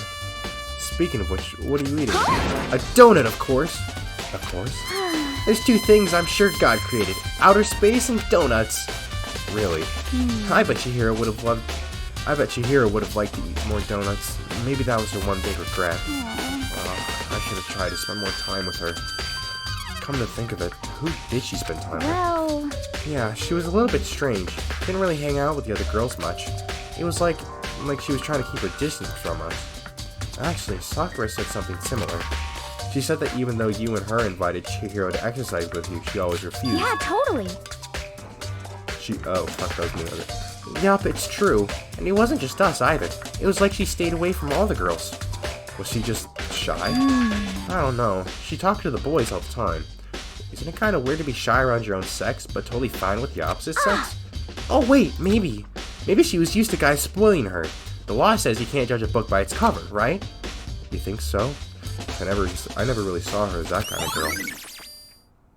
Always account. So she seemed to avoid all the other girls. Alright, it seems that I have everything that I can get. Okay. This is gonna be hard. I'm getting tired of waiting. Shall we just plunge right in? It's the moment you've all been waiting for! The class trial! You remember where to meet, right? Please go through the red door on the first floor of the school. Begin the class trial, or it's about to begin. The red door is right through there.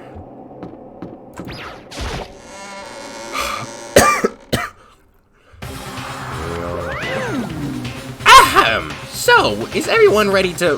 What? Am I blind or are we missing someone? Yo. Yeah, Toko's not here. And Toko is... You really don't remember? Kidding, I'm just kidding. How could I forget that little nut job? She's a crucial part of the class trial this time. What are you gonna do? Okie dokie. I'll go ahead and drag her out of her kicking and screaming. Just one moment, please. And just like he said, a few minutes later, he reappeared dragging Toko behind him. I told him I didn't want to go, but he forced me. I can't believe you would drag a girl around. Terrible. You're terrible. Phew. So, now everyone's here, right? Okay then, hustle on the elevator and let's get this show on the road. I'll see you guys down there. Let's go. So, shall we get going? It's time to find out who killed Chihiro. Chihiro Fudusaki. She was so gentle, so calm and meek. Nobody had any problems with her. Someone made the choice to kill a girl like that. And that murderer is one of us. Someone standing right here.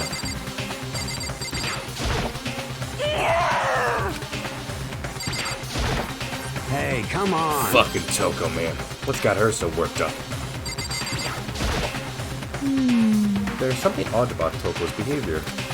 I do not think we are shocking enough to explain it.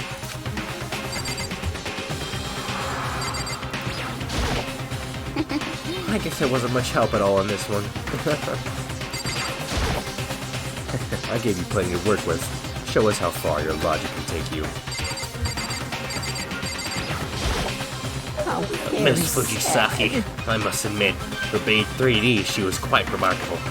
Of course, just the idea of 3D makes me cringe. I don't know why the killer did what they did, but I'm sure it'll work itself out. Justice always prevails, right, bro? Shall we go? Shall we begin? You ready? We doing this?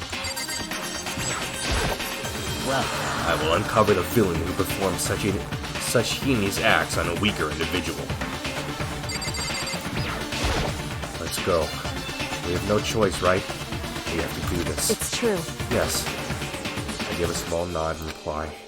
With one last deep breath, I walked toward the elevator on shaky legs. With each step forward, I could feel my heart starting to race faster and faster. As soon as everyone was on, the elevator began to descend. I couldn't get a handle on my emotions. Couldn't stop speculating. The steel box sank with heavy clunking sounds deeper and deeper into the ground. And as we went deeper, the uneasiness in my heart grew bigger and bigger. The elevator was unaffected, however, and continued to descend without hesitation, until finally, it came to a sudden stop. Well, what do you think? I redecorated it. Isn't it so fresh? Isn't it so exciting? Don't waste our time with stupid questions. Let's get this over with. Good.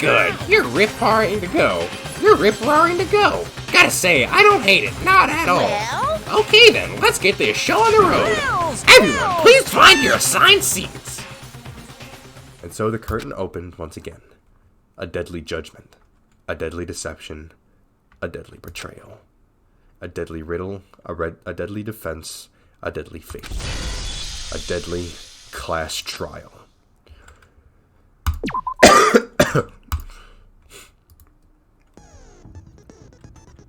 Open ebook. Set skills.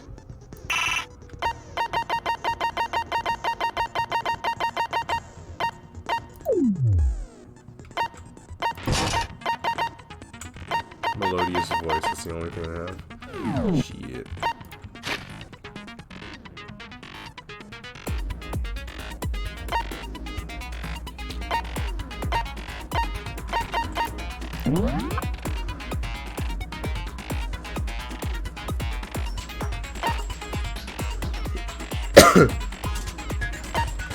Whatever, let's just fucking go right into it.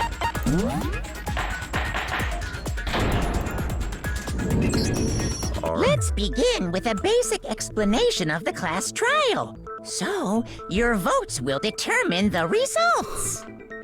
If you can figure out who done it, then only they will receive and I'll punish everyone besides the blackened, and the one that deceived everyone else will graduate. Okay, then. So, first off, let's talk about the murder weapon! First, we have to make clear what was used to deliver the fatal blow.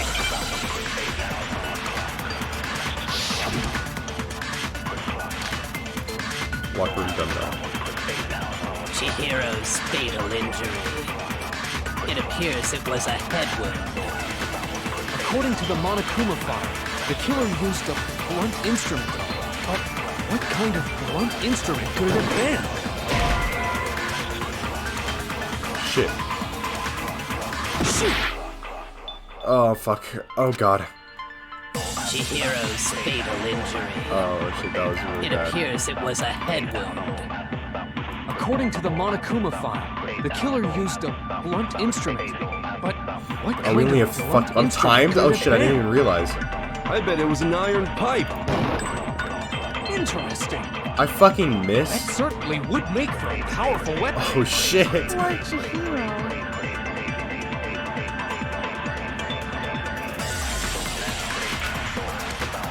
Fuck me. Chihiro's fatal injury. Oh, God, I'm doing so bad. It appears it was a head wound. Oh, shit. According to the Monokuma file, the killer used a blunt instrument. But what kind of blunt instrument could it have been? So I'm trying to I bet it was an contradict iron pipe. No, that's wrong.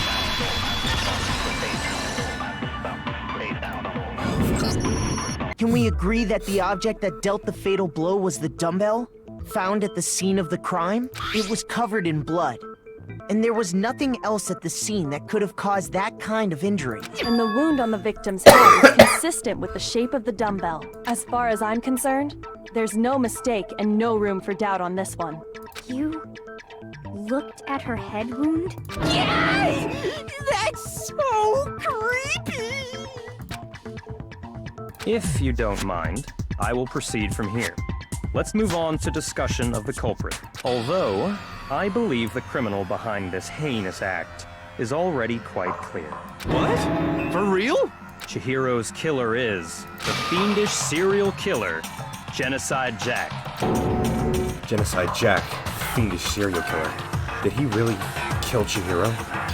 A new element has been added to the non-stop debates. Would you like to hear more? Yes. For this debate, lines of white noise will appear to disrupt your reactions. Your truth polls will disappear if they hit these lines, so think of them as as obstacles in your debate. But there's a way to keep this white noise from getting in your way. Press the right mouse button to attach the silencer, which you can use to shoot down the white noise. However, if you shoot down an actual remark with your silencer instead of the white noise, the time limit will decrease, so take careful aim. Oh, but if your action difficulty is set to gentle, white noise won't appear at all, in which case you can forget about the silencer and just focus on the situation in front of you. Well then, good luck and have fun. Alright, so we have a silencer. This is gonna be really fucking intense. Genocide Jack case file. The culprit is Genocide Jack. I'm sure of it. Case closed, as far as I'm concerned. But that's impossible! Why? What makes it impossible? Well, I mean, come on! There's just no proof for it. Hey, Bitch! so, speaking of Genocide Jack, I don't know who that is! Fuck me! Okay, it shows that this was the work of Genocide Jack. The culprit is Genocide Jack. Fuck, I I'm messed that sure. up bad. Okay, I didn't know Case how this closed, worked. I thought I was as far just, as I'm like, concerned. attached to it. But that's impossible! Why? What makes it impossible? Well, I mean, come on! There's just no proof for it. No, that's wrong. Thank God. Holy shit, this is getting pretty difficult. I Might know one okay. reason he could be involved. What? I found this file while I was looking around the archive in the library. I guess it's some kind of confidential file the police put together about the Genocide Jack case. What? That's kind of weird as shit, isn't it? What was something like that doing in the library? The why of it is probably more trouble than it's worth. So let's forget about that for now. More importantly, it outlines all the specifics of every Genocide Jack case in exceeding detail. According to the file, there appear to be 2 defining characteristics in every Genocide Jack case. The first is that a bloody message is found written at the scene of every murder. Oh, that's right.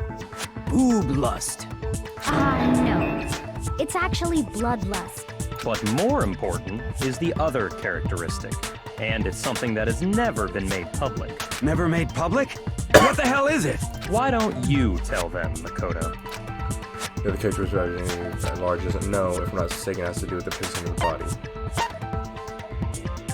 I got it! Apparently, in every Genocide Jack case, the killer suspends the body in a certain way. Other than the killer, the only people who know about this are the higher-ups in the police department. However, Chihiro was most definitely suspended in the same way. So, how did the culprit know about this when only high-level police officials were aware of it? There's only one logical answer I can think of. It's because the culprit in this case is the real Genocide Jack. No fucking way! You're saying Genocide Jack is one of us?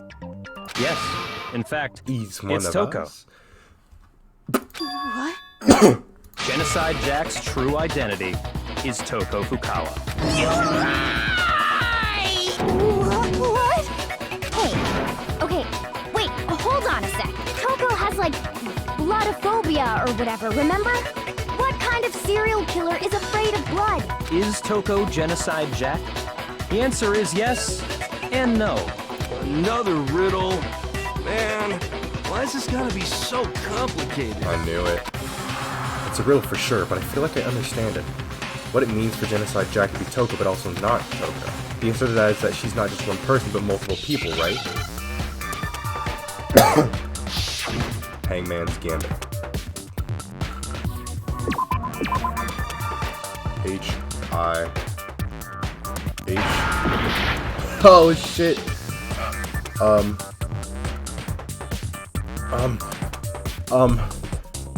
4 letters left. And shit.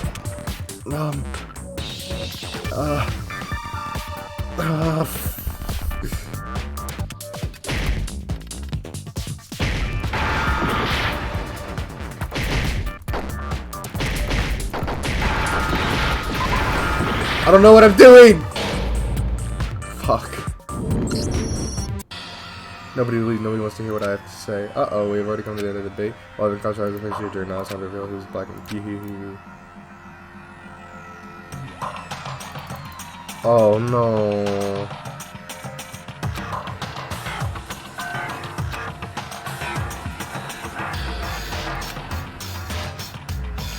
Everyone else must now be punished. Is this really the end? Yes, please give it another I shot. refuse to give up yet. Fuck me. It's a riddle for sure, but I feel like I understand what it means for genocide. But not the answer that it's not one. But the people with the multiple people, right?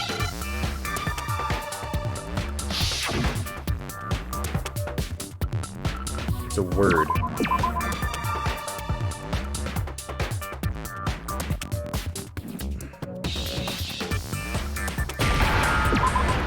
So S.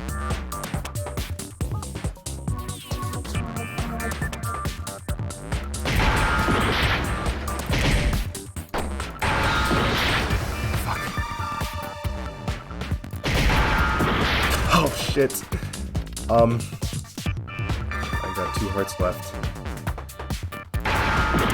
Oh fuck. It's not I, it's not C. S. Maybe C. No. Oh fuck me. This is actually really hard.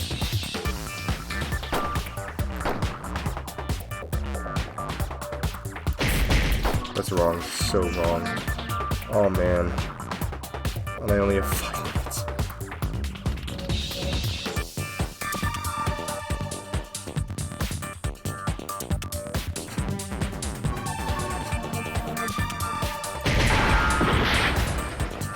Fuck! I don't know what it is! Okay! I don't know! Okay. I'm gonna retry. Gotta retry.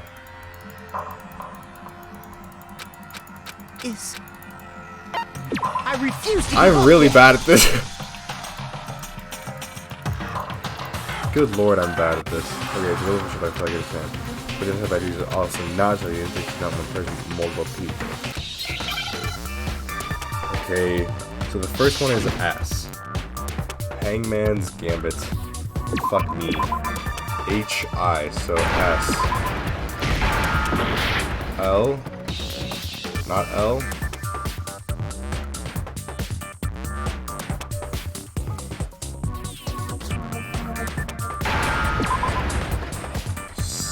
Skits. I don't know, that's just what pops into my mind first. Skits. This is fucking intense.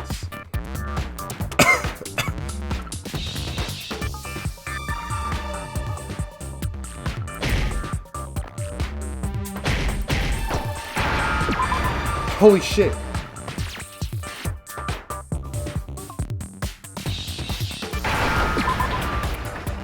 Schizo. Now I understand. Schizo. Schizo? Is it because Genocide Jack has a split personality? What the fuck? I don't understand. I think I read that somewhere in the file too. I know what these I calls are, thought but that the suspect might have, what did they call it? Dissociative identity disorder. Oh, okay. But still, okay, I don't know what you can say that about Schizo Mr. had to do with it. Carwise. Perfectly acceptable. Toko's strange behavior after seeing the body is proof enough that she has a split personality.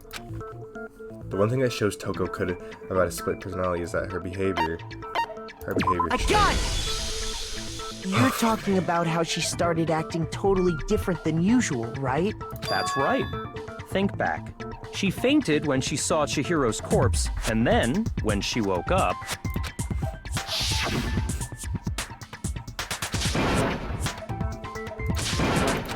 Yeah, she started freaking out. She was acting funny, that's for sure. That melancholy tone of hers completely disappeared. Don't go assigning adjectives to my tone without permission. Not to mention, once she regained consciousness and saw Chihiro's body again, she was utterly calm. In other words, within her is one personality that can't handle blood, and one that obviously can. Toko trapped herself in her room. It's because she was scared of Genocide Jack?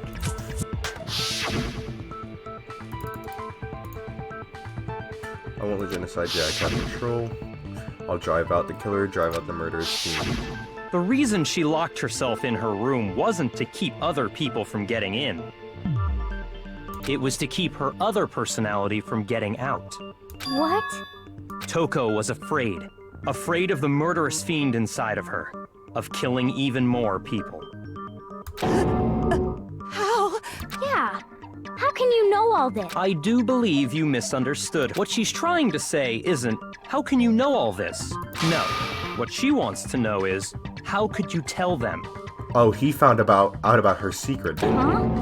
Last night, just before Monokuma gave his motive speech, Toko and I had a strange conversation.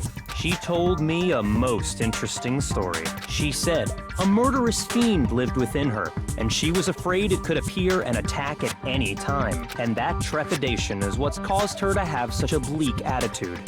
Isn't that right, Toko? This is all a lie. Right, Toko? You said you wouldn't tell anyone. What? You promised. I can't believe you lied. You have only yourself to blame. You came to me with your tragic little story. I didn't ask you to. This is the real world, not some romantic fantasy fairy tale. Besides, you broke your promise first. You said that as long as you were here, no matter what, you wouldn't let Genocide Jack kill anyone. But in spite of that promise...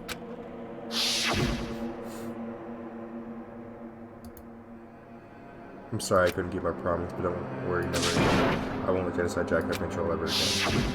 You said if I kept my promise, you would go out with me. That's the only reason I promised. How many times do I have to tell you? I never said that, but you weren't able to do it. You just couldn't resist that rush you got from killing, could you? I tried. I swear I tried to control it, But your efforts were useless. What a disappointment. I hate you. Well, the opening act is nearly finished. All that's left is to hear from the person in question directly. The person? You don't mean... Toko's body suddenly lunged backwards. A huge thud echoed across the courtroom, but in the next second...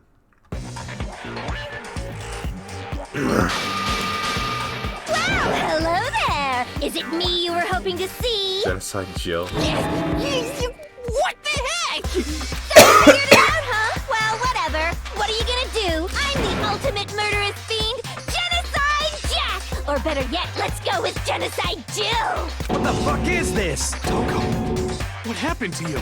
Not Toko, that's a loser name. And what happened is a textbook split personality. So what if one of them happens to be a serial killer? You should turn a blind eye to one's fault. Bruh. So intense. Like they say, sound and murderous mind, sound and murderous body. This one is so different from the one we've come to know. Yes, well, the world is composed of a front and a back. Just like how every inning has a top and a bottom, or how in the depths of every truth lives a little lie. Behind every dark and gloomy soul lives another that shines as bright as the sun! This is the murderous fiend, Genocide Jack? This is beyond insane. Miss Jack, Jill, can I ask you a question? What's up? Some of us think you might be the mastermind behind our entire situation. What are your thoughts on that? Well, I'll tell you, I am the mastermind of all masterminds! Just kidding! It's not true? Of course it's not true. How dare you try to link me to that creepazoid? And another thing, the police and government and society in the outside world are totally powerless. I mean, they just let this idiotic, bloodthirsty maniac go buck wild all over town. Sure, I'm a bloodthirsty maniac, but life is pain, right? To live is to hurt other people. It's a necessary evil if you want to survive. Just kidding again! This should be enough to convince you. This murderous fiend is responsible for Chihiro's death. There's clearly a motive, so there should be no doubt. A motive? Remember what Monokuma told us? If someone didn't murder and graduate within 24 hours, an embarrassing memory or secret would be revealed. Well, let's assume that Toko's secret was about Genocide Jack. If a secret like that came to light, Toko's life would have undoubtedly been forever ruined. So she had a very clear motive to never have that side of herself exposed. Interesting. Very, very, very interesting. But sorry, as much as I hate to admit it, I'm not the culprit. But I cannot imagine anyone other than you could murder someone in such a bizarre fashion. Maybe so, but nevertheless, it's the truth. Do you really expect any of us to believe you? Yeah. I could never believe a word you say, you monster! Maybe she's totally right about that, but something's still bothering me. What she said, I need to get some more details about all this. And we go back into it. Sorry, but I didn't kill anyone! You say that, but do you really expect any of us to believe it? Perhaps if you had an alibi, that would change things. Oh, an alibi, huh? Now we're talking! When you compare your past murders to this incident, the modus operandi matches completely. What more proof do we need? Fuck. Give it up. You killed her. I failed. Okay, I have to focus on remembering Chihiro's body. That must have the answer. That should prove that what he said is incorrect. Sorry, but I didn't kill anyone. Fuck, I didn't mean to shoot it! Shoot! I didn't mean to fucking shoot it. Fuck you. Sorry, but I didn't kill anyone. You say that, but do you really expect any of us to believe it? Perhaps if you had an alibi, that would change things. Oh, an alibi, huh? Now we're talking. When you compare your past murders to this incident, the modus operandi matches completely. Let's try What it. more proof Fuck. do we need? God damn it! Fuck this. Fuck it. Give it up. You killed her. Fuck. It's so annoying. It's like, it takes forever for it to fucking get to it. And by the time it gets to it, it fucking disappears. It's fucking annoying. Sorry, but I didn't kill anyone. Okay, yeah, You say that, annoying. but do you really expect any of us to believe it? I'm already running so low on Perhaps if time. you had an alibi, Oh my that god, I'm would killing change myself now. things. I'm gonna kill Oh, an myself. alibi, huh? Now we're talking. There's When three you opposites. compare your past murders to this incident, the modus operandi matches completely. There we go. Fucking ballsack. No, it's wrong.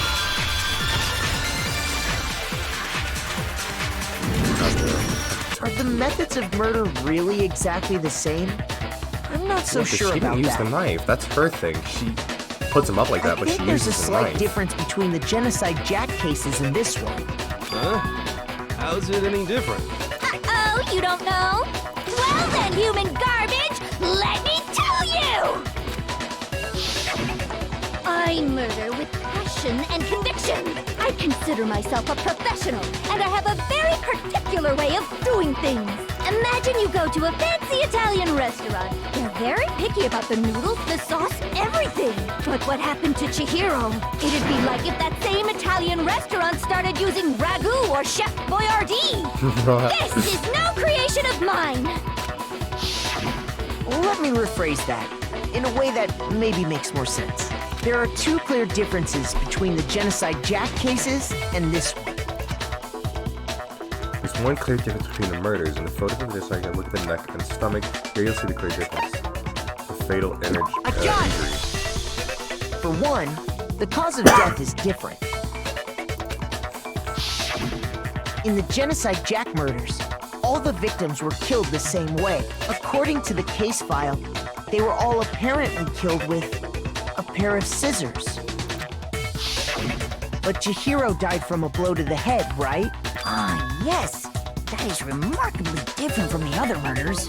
Wouldn't it be strange for someone who kills the same way without fail to suddenly change their method? And there's more. One more conflicting detail. That's right.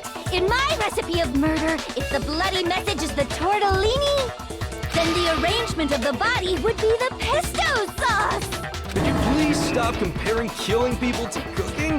So, are you saying the other difference has to do with how the body was arranged? That's right, the second difference is related to how she was suspended. In the photo evidence, all the others were stabbed through the hands. You can see how the body was posed, what was used to suspend her. Do you remember what the killer used to suspend her? They used some kind of rope to hang her up by her wrists. What is your point?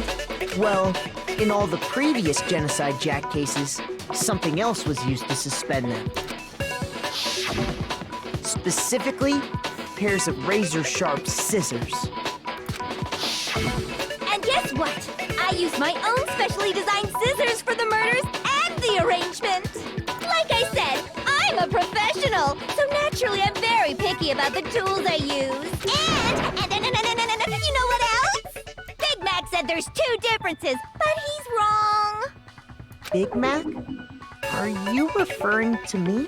Listen up, Big Mac. There's actually one more difference. Huh? My word, you really didn't notice? Take a look at who the victims were. They're men. Each They're genocide all Jack men. case, there's a pattern there, just waiting to All be of them were men. Pattern. Figure that out, and it'll be plain as death why I couldn't have possibly killed that little lolly girl. That little lolly girl. Oh, fucking love him. I got it! Is it because Chihiro was a girl? Ding In all the Genocide Jack cases, all the victims had something in common. They're all men.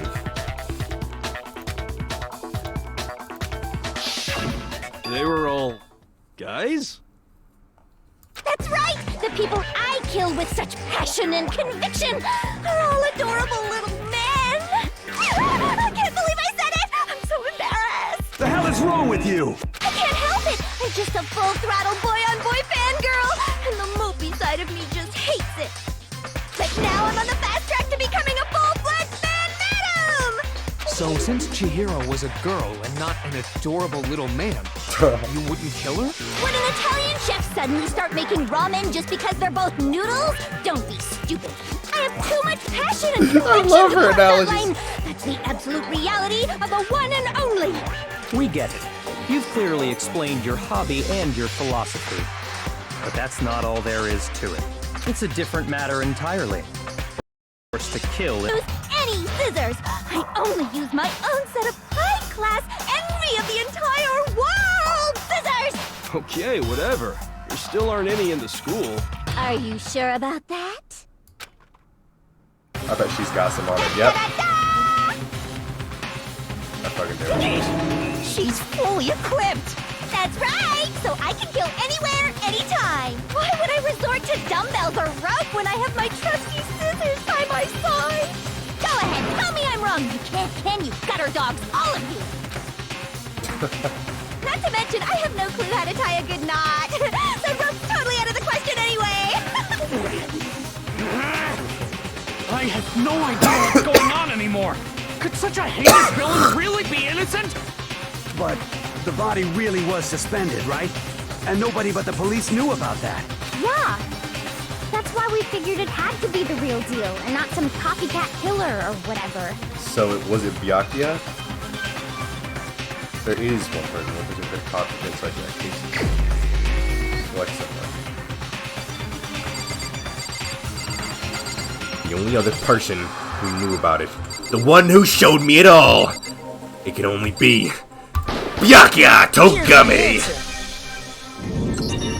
Byakuya, it's possible you could have found out, isn't it? You'd have no problem gaining access to classified government documents or internal police records. Plus, you'd already looked through the Genocide Jack file before this all happened, hadn't you? Are you saying Mr. Togami did it? Then, the reason he pushed the theory of Genocide Jack being the killer so hard was because he wanted to pin the crime on her. So, he rearranged the scene to disguise it and make it look like I put my stamp on it. The adorable glasses man was behind it all. Oh, I'm on fire! Well, Byakuya, what's your response? I see. So now the suspicion falls on me. Then I must ask, when would you say I began acting suspicious? Surely you must have an answer. Looking back and thinking about it now, the way you were acting right before we discovered the body was a little strange. And the locker rooms are suspicious, and I suspicious indeed when you agree. Not suspicious. Seems nobody's searched the locker room. Let's start with the girls' locker room. You wanted to go to the girls' locker room right away, right? But since you're a guy... I should have naturally thought of the boys' locker room first. Is that what you want to say? The victim was Chihiro, a girl. Hence why I said we should check the girls' locker room. Nothing strange about that, I'd say. On the contrary, there's something very strange. They didn't know who was killed before. Okay then, go ahead. Share with the rest of the class.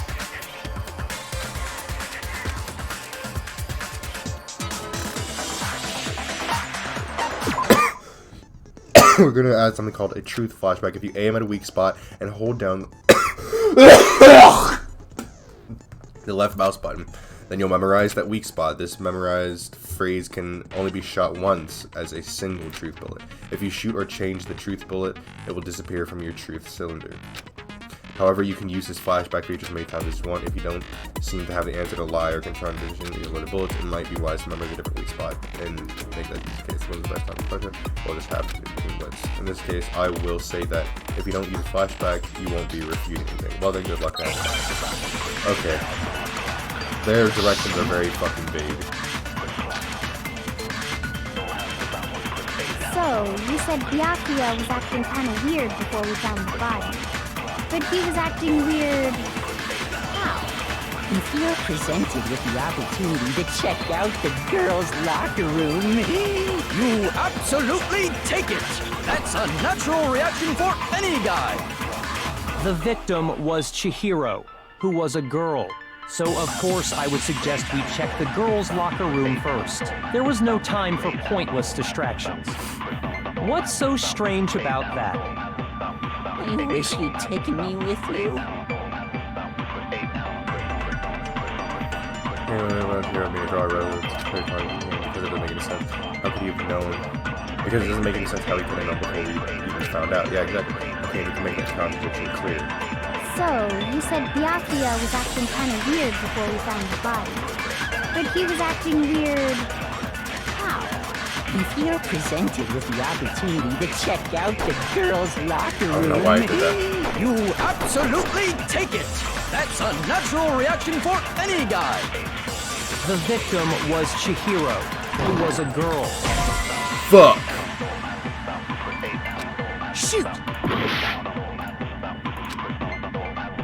So, you said Byakuya was acting kind of weird before we found the body. There we go. But he was acting weird. How? If you're presented with the opportunity to check out the girls' locker room, You absolutely take it! That's a natural reaction for any guy! The victim was Chihiro. Sayonara. No, that's wrong! Alright. I'll tell you what's so strange about that, because up until we actually discovered the body, we couldn't have known who the victim was. So your claim that you went to the girls' locker room first because Chihiro was the victim doesn't hold up. I see. That's a good answer, I must admit. Interesting. Very interesting indeed. But your reasoning is still too weak. Huh? What's wrong? Is that it? Surely you've got more than that. Go ahead. Show us. What's with Byakuya's attitude? It's like he doesn't even care. I've got him cornered, but he's acting like it has nothing to do with What's him. the matter? You're not finished already, are you? There must be more to it. There is. I think. There is more to it. Think about it. We just talked about the differences between this case and past Genocide Jack incidents. The proof you're looking for is hidden in there. Oh? Proof that I'm the culprit, you mean? The differences between this case and another Genocide Jack murder. The evidence that proves Byakuya is responsible for hidden there, what could it be? Alright, fucking hell this is. Make your argument. Library desk. What? Oh, yeah. The difference between the cases? You want me to explain it again? When I want to kill, I use my very own special scissors. And I use those same scissors to arrange the body. But Chihiro was suspended with... It was some kind of rope. Was it not? That's right! It absolutely was! then there must be something very fishy indeed about that rope. Hey, Byakuya, where'd you get it from, huh? I'd never seen that rope before in my life. Fuck me, the fun. Shoot! Okay. I know what to do, Fuck, this is The intense. difference between the cases? You want me to explain it again? When I want to kill, I use my very own special scissors. And I use those same scissors to arrange the body. But Chihiro was suspended with... It was some kind of rope. Was it not? That's right! It absolutely I just realized was! you could see the phases over there. Then there must be something very fishy indeed about that rope. Hey, Byakuya, where'd you get it from, huh? I'd never seen that rope before in my life. You bastard! Obviously, somebody else must have had it hidden away somewhere. Oh, fuck off. Fuck you. Fuck you, you cocksucky bitch. Fuck you. What? The I'm gonna difference kill between the myself. cases? I'm actually about to fucking end my life. You want me to explain it again? When I want to kill, I use my very own special scissors. I fucking know what it is, too. Scissors to arrange the body. But Chihiro was But no. suspended with... It was some kind of rope. Was it not? That's right! It absolutely was! Then there must be something very fishy indeed about that rope. Hey, Byakuya, where'd you get it from, huh? I'd never seen that rope before in my life. Yeet. Popped him. No, that's wrong. Fucking hell. Actually, I'm pretty sure you have seen it before. Because, you see, that rope, or should I say, that extension cord? What? An extension cord? Byakuya, you've used the extension cord in the library more than once, haven't you? And the same extension cord that was in the library all this time went missing after the murder. And there's no way someone who uses that extension cord as much as you do wouldn't discover that fact. And Byakuya must be the one who took the extension cord. I can't imagine any other possibility. That's really what you think? Then your conclusion is something like this? I killed Chihiro in the girls' locker room, then hung her up and wrote that bloody message. I intentionally made it look like Genocide Jack was behind it. Is that about right? He's doing it again. He's totally calm, totally unconcerned, as if he's not even involved. Wait, not even involved. What's wrong? I asked you if you think that's what happened. Hell yes, that's what happened. So that's it, right? Byakuya's the killer. I don't disagree with not disagreeing. He kept calling this a game, right? So he'd be totally willing to do something like this to win. Sorry, but could we hold on just a second? I think we need to talk about this a little more. Huh? Do we really need to? We've already decided who did it. I know, but still, there's something that's still bothering me. Is that right? And what, pray tell, is still bothering you? I killed her in the girls' locker room, then disguised my crime. Specifically, I dressed it up to make it look like it was the work of a homicidal psychopath. What about all that bothers you? Wait, what was that just now? Something's not right. Chihiro's body was definitely found in the girls' locker room. But does that mean... Can I really just accept what Byakuya said as the truth? No, I don't think so. There's definitely something more off about what he said. He said he recorded the scene of the crime. I got it! You say you killed Chihiro in the girls' locker room, right? But are you sure about that? Isn't it possible that the murder took place somewhere else? How disappointing. What kind of question is that? Even in the world of disappointments, this is a true letdown. She was found dead in the girls' locker room. There is absolutely no question about that. How could the scene of the crime have been anywhere else? Well, I think it's entirely possible that she was killed somewhere else, then carried there later, along with the rest of the murder scene. The rest of the murder scene? That was awfully specific. Please tell me you have a reason for saying all of that. I believe I do. Hey, Byakuya, did I just take you off guard? When the story suddenly moved to the crime scene, Byakuya, who had been so confident up till now, it means Byakuya never even realized that the actual scene of the crime could have been somewhere else. Hey, don't just move on without permission! What do you mean she was killed somewhere else? Come on, Makoto. If there's any chance the murder took place somewhere else, let's see the proof. Evidence that shows the murder took place elsewhere. There was something that was switched between the boys' and girls' locker rooms. Sakura's account. Just make sure we go through everything out. The carpet. Specifically, the carpet. No, first I have to prove the scenes were switched. Evidence that shows, okay. Evidence that shows that the scenes were switched.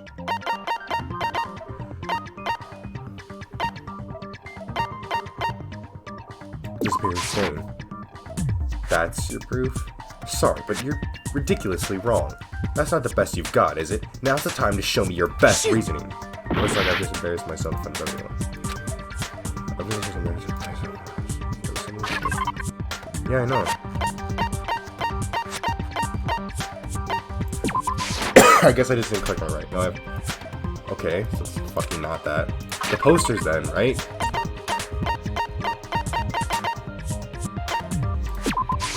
I got it! Okay, there we go. The proof that she was killed somewhere else is the poster that's hanging in each locker room. Your proof is some posters? The poster in the girls' locker room was a picture of a big boobed supermodel. But don't you think that's kind of strange? Why would the girls' locker room have a poster like that? I bet those massive jugs of hers were totally fake! Meanwhile, the boys' locker room had a poster of the super popular boy band Tornado. Again, that doesn't really seem to belong in a boys' locker room. So you're saying that maybe the posters were switched? And there's one other thing I noticed about the locker rooms. You know what I'm talking about, right, Sakura? You're referring to my protein coffee, aren't you? Protein coffee? While I was in the girls' locker room earlier, I spilled some protein coffee on the carpet, but I noticed that after the murder, the stain had been totally scrubbed away. No, it's not that the stain was scrubbed away. It was moved.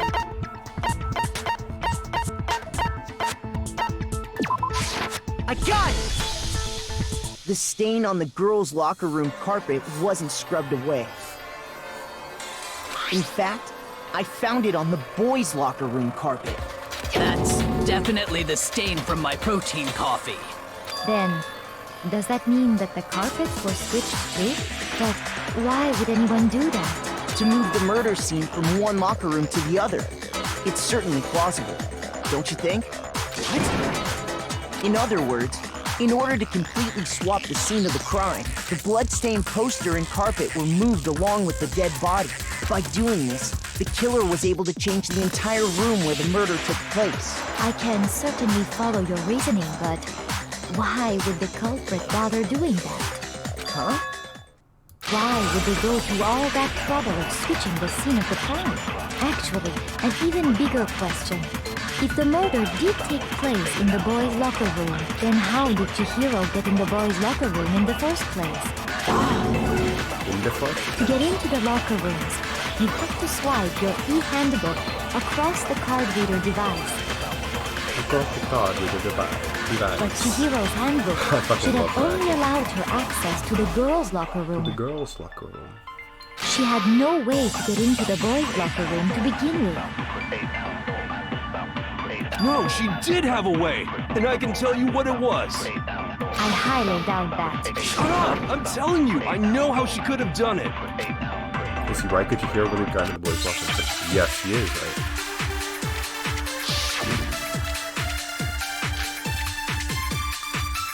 Is it really possible? Could Chihiro really have gotten into the boys' locker room somehow? Ah! I got it! She must have hacked her e-handbook. She was the ultimate. I missed. Fuck. Fuck.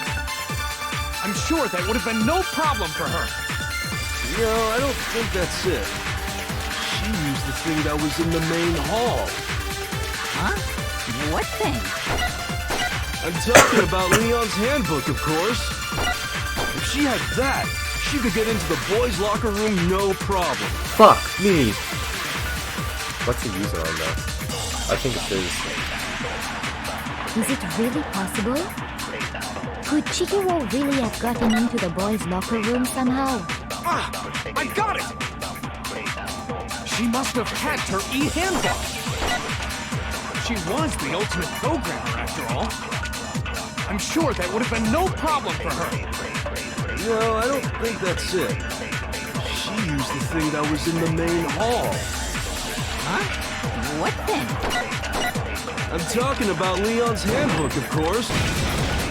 No, it's wrong. There we go.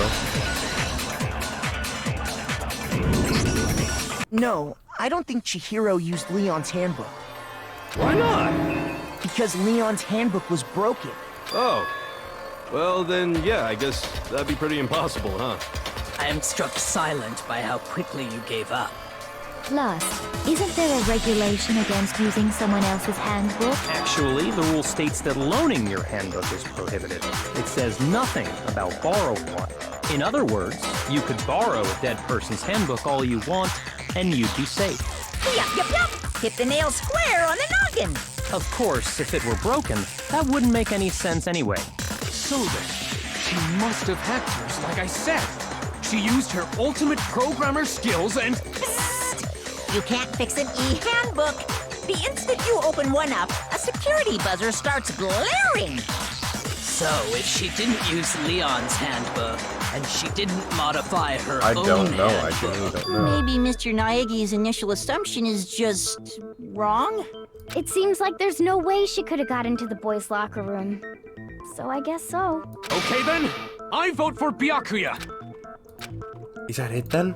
Chihiro was killed in the girls' locker room and Byakuya is the one who did it? Really? But still, I don't know what else I can do. Hold on a second. Thank you, Kyoko. I Holy agree shit. with you, though. I think you're on the right track. What the? You finally decide to open your mouth and that's what you've got to say? There's no way she could get in the boys' locker room, right? So... Why are you so sure she couldn't get in? There's still one other way she could have gained access. What? What are you talking about? What other way is there? Well, to explain that, why don't we take a little break from the trial? I'd like you all to come see something. Wait. Just what do you think you're doing? Don't worry. This'll make the whole trial more exciting. I'm sure that thought must please you. Huh? It'll make things more exciting? Well, all right then. I declare an official class trial recess. For real? Now then, what is it you want to show us? It better not be boring or I'll be very unhappy. Oh, I have no doubt it'll meet your lofty expectations. So, shall we go? So before I even knew what was happening, the class trial had been put on hold. We headed off with Kyoko in the lead, and where she took us was... the scene of the crab. The girls' locker room? We've already searched this place top to bottom. What are you trying to pull, Missy? I'd like you to examine the victim's body one more time. You want to check it Be again? sure to examine the entire body very carefully. Take your time.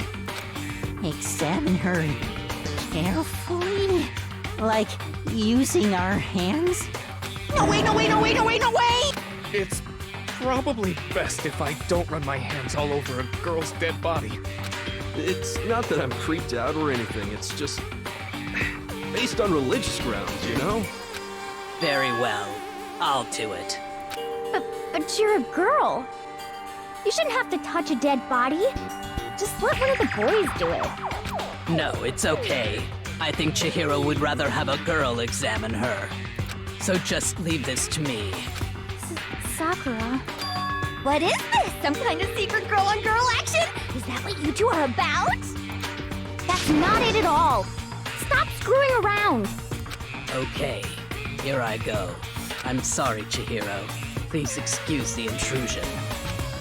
Putting your hands together in a brief prayer, Sakura then began to quietly examine her Be body. sure to check her entire body, and I believe we will solve this particular mystery. Her entire body? I know you say that, but... What? This is... What is this... What is it? Not possible. It's not possible. Sakura's eyes were staring wildly at Chihiro's lifeless form, her massive frame trembling. This girl is a guy. It's a guy. Is a boy! Yep. I see. So she was actually a he. Yep. I fucking knew it! I knew it! From the fucking moment they were like, oh, why wouldn't you be more comfortable around your own sex? I fucking clicked with me and I was like, that is a fucking boy. That is a fucking boy. I fucking knew it. Oh my god. It was a trap. It was a fucking trap. You're joking, right? I wouldn't joke about this. Ben, it's really true? Chihiro was a guy? I fucking knew it. Oh, what? You guys didn't know? Heck, I knew that right off the bat. Chihiro Fujisaki was totally a guy. He was a cross-dresser? Oh, I'm really on fire! I wish I had killed him! So that's what Kyoko wanted to show everyone, huh? Interesting. Yes, that certainly does make things much more exciting. Now let's ride this wave of excitement back to the courtroom and get back to the trial. So it is entirely possible. Well, no. So I do he was apologize for killed in keeping you waiting. the boys' Now locker then, room. let's resume the class trial. We've all just learned of the shocking revelation that Chihiro was actually a boy. Let's pick up from there. Yes, well, I don't know his reason for hiding it, but the fact is, Chihiro was not a girl, but a boy. To think that Chihiro was actually a guy, that thought had never crossed my And mind. because the victim was male, he would have had no problem gaining access to the boys' locker room. Assuming his handbook did, in fact, list his gender as male, then yes, that would be true. Of course his handbook said he was a boy. He dressed like a girl, but he was a boy through and through. So then, there should be no issue with Makoto's initial assertion. The victim was killed in the boys' locker room, and was then later moved to the girls' locker room. And the killer could have easily used Sayaka or Junko's handbook to get into the girls' locker room. So Chihiro really was killed in the boys' locker room? I still don't understand the motive for moving the body, but yes, that does seem plausible. Well, I must admit, I did find it rather odd. I knew he felt a little off. There was a certain incongruity to his female body. This is a most titillating situation! So now everything has been connected. All the mysteries have finally become clear. Okay, well, connected or clear or whatever. We still think you're the killer, remember? Very interesting. This has become very interesting indeed. He's off in his own little world. What about you, Makoto? After everything we've learned, do you still think Byakuya's the killer? Well, without a doubt, Byakuya is the one that made Chihiro's death look like Genocide Jack did it. But I think he might not actually be the killer after all. What? But aren't you the one who accused him in the first place? He just seems to be too easygoing about all this. Like he's enjoying us solving the mystery. The way he's acting, it makes it seem like it doesn't have anything to do with him. And you think that might be because it doesn't have anything to do with him? Plus, the evidence he left behind was a little too... how can I put it? Overt. He consciously chose to use the extension cord, knowing it could connect him to the murder. At least, that's how I see it. And Byakuya, when you found out the murder took place in the boys' locker room, it seemed to rattle you. And then again, when you found out Chihiro was actually a guy, if you really were the killer, that stuff wouldn't have had any effect on you. So that's your thinking, huh? Well, it bothers me that you don't have more concrete reasons, but it's fine. I guess I'll mark it as correct for the time being. Mark it as correct? He's right. I am not the culprit. I just happened to come across the corpse in the girls' locker room and decided to alter it. Are you fucking with us right now? No, I am not effing with you right now. Bruh. I'm telling you the truth. Well, I find it very hard to believe. Go ahead. Find it very hard to believe. You're free to be executed along with the rest of us. If you're really telling the truth, then why? Why do you do that to his body? My reasons hardly matter right now. Uncovering the culprit is much more important, wouldn't you say? Now then, if it wasn't me, who was it? Well, I don't think I can say for sure without talking about it a little more. We're seriously gonna keep going? We're all good, aren't we? I thought it was clear Byakuya did it. No, I'm with Makoto. If there's any doubt whatsoever, we need to explore every possibility. Because if we're wrong, we all die. That's true. Very well then. I'm with you too. Damn straight. Count me in. Do you not have a mind of your own? Of course I do. What am I, an ant or something? Anyway, let's discuss this all as a group one more time. We still have time to make... That's very true. Our lives are all on the line. Excellent. Then shall we resume our game of hide and seek? But if the idea didn't do it, and who's the real killer? Who murdered Chihiro? There's one thing we can be sure that we know about the killer. The killer was able to gain access to the real murder scene, which means the killer is a guy. I got it! Since the crime scene was the boys' locker room, you would need a boys' handbook to get in. Since Leon's handbook is apparently broken, the killer would have to use their own. In other words, it had to have been a guy. But that's still not enough. I need to find some more clues.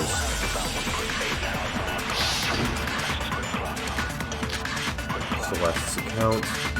Isn't there a single clue that might lead us to who did it? Well, clues Shit. are one thing, but did nobody get a look at the killer? I'm sure if someone saw the killer, they would have said something by now. Perhaps someone saw the victim at some point. Even that might be enough for now. Yeah. All we need right now is any kind of new info. It's over. You bitch! It's all over. Fuck you. You want to know who saw the victim? The killer. And only the killer. Yes, thank you. Oh my god. I'm glad I missed those shots. I believe someone else did see the victim before he was murdered. What do you think, Celeste?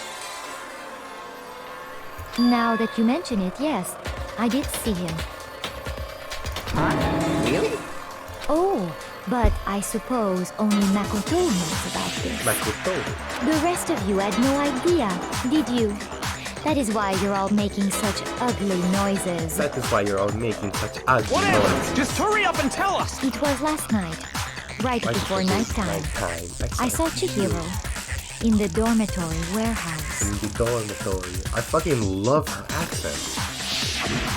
I saw him stuffing a track jacket into a duffel bag.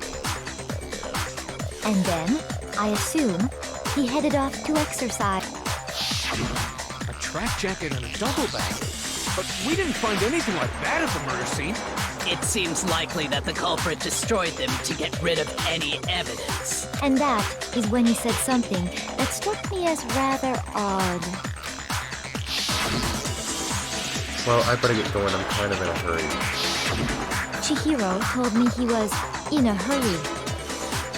But why would he be in a hurry?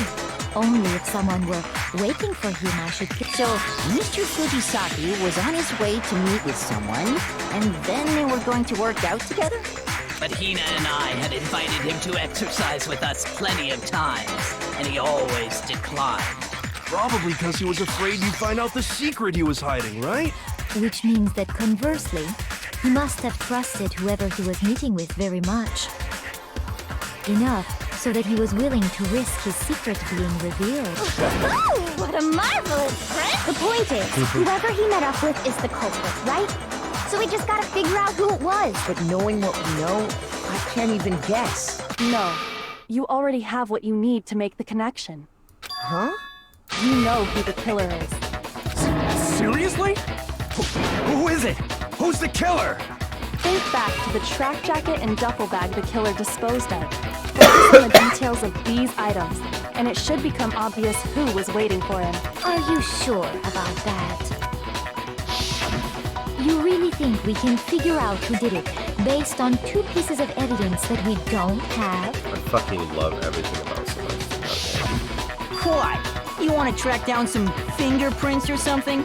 Even if we had the equipment for that, we wouldn't know how to use it. As was noted, the evidence is already gone. There's nothing to get fingerprints from. Maybe, but we can make certain inferences if we just take the time to talk it out. Easy for you to say. But fine. Celeste, did you notice anything special about the bag or jacket? The bag was just a normal duffel bag from the warehouse. All the bags in there are the same, so I can't imagine what would make that one special. Well, if I remember right, there was a decent variety of tracksuits to choose from. It was a blue You tracksuit. think there might be some connection between the culprit and Chihiro's jacket? Perhaps. Let's explore that and talk a bit more about the jacket he took. Does yours really have somehow it's really hard to believe. We know that it was a blue jacket.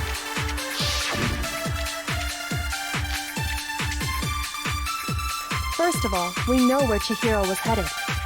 He was on his way to go exercise. So next we have to ask, why did he choose the specific tracksuit that he did? What do you mean, the specific tracksuit? I got it! He picked that tracksuit because it matched the one the culprit was wearing. So, what you're saying is, the killer was wearing the same blue tracksuit as him? My tracksuit is black. I don't even have a tracksuit. Cause exercising sucks. I have a white tracksuit personally. I got it from the warehouse, if you must know.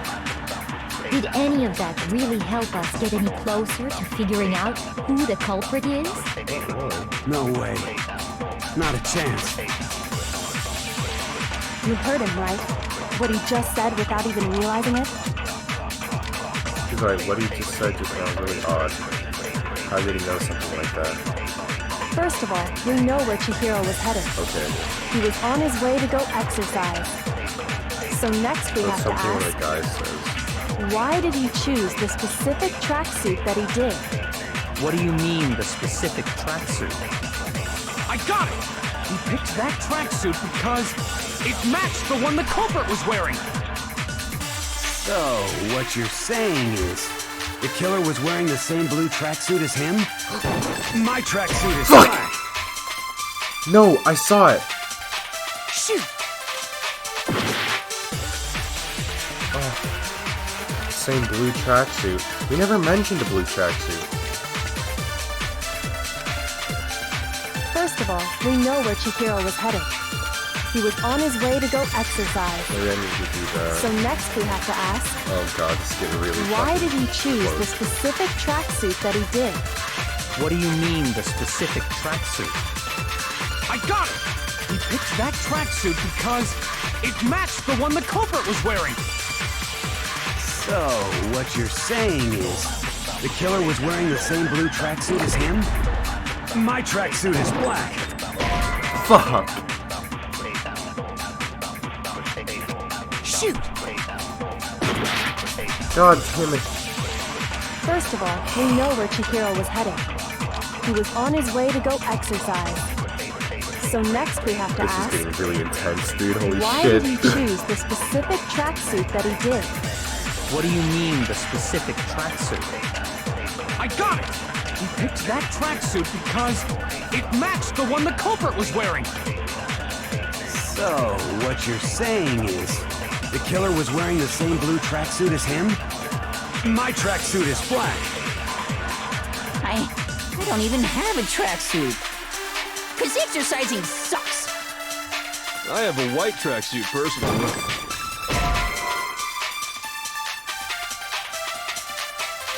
Shoot! Fuck! Oh shit. Must be a contradiction in there somewhere. First of all, we know where Chihiro was headed. He was on his way to go exercise. So next we have to ask, why did he choose the specific tracksuit that he So did? fucking...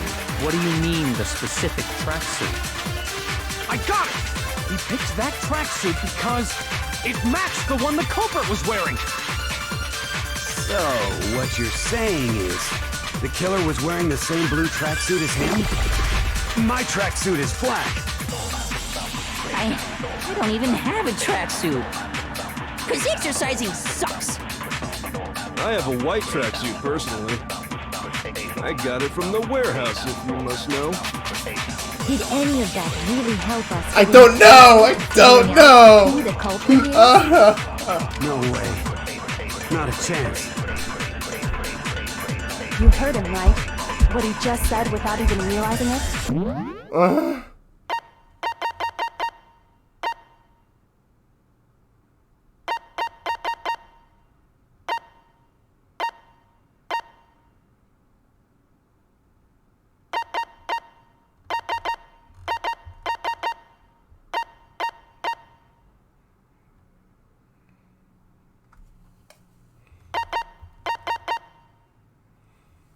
Okay. So there's a contradiction somewhere. Somewhere, somebody says the wrong thing. But who? So they mention the blue tracksuit, which I thought that's what it was.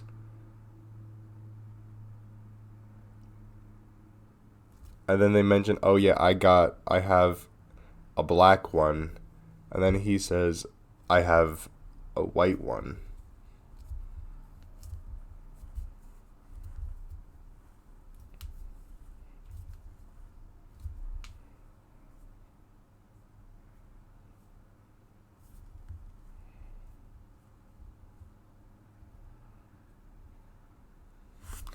Fuck me. No, I don't. First of all, we know where Chihiro was headed. Okay. I got it.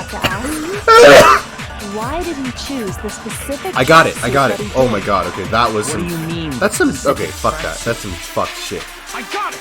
That is some Picked that tracksuit fucking. because it matched the one the culprit was wearing.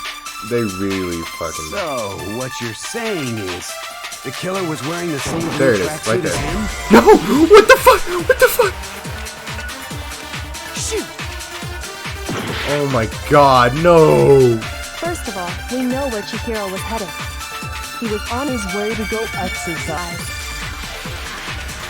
So next we have to ask, why did he choose the specific tracksuit that he did? What do you mean, the specific tracksuit? I got it! He picked that tracksuit because it matched I don't the one know. the I culprit don't was wearing. fucking know. So, what you're saying is, the killer was wearing the same blue tracksuit as... That's what I did the first time, you bastards! Fuck this. Fuck this. Hold on a second, Mondo. What did you just I knew say? it was that. I fucking knew it was that. Huh? What'd I say? When Celeste testified a few minutes ago, she said... And then I assume he had off. She never said anything about the jacket's color. So why did you say Chihiro's blue tracksuit? What are you? You just... Hey, Celeste, what color was Chihiro's tracksuit? As a matter of fact, it was blue. And before we began the trial, did you tell anyone that? The only one I told about any of this was you. Then, Mondo, how did you know what color Chihiro's tracksuit was? Because I'm sure he saw the clothes at some point in the investigation. No, that can't be it. The bag and clothes were surely disposed of by the time we began our investigation. Then the only reason he could have known what color the tracksuit was is if he saw Cherry with it before he died. That's the only possibility.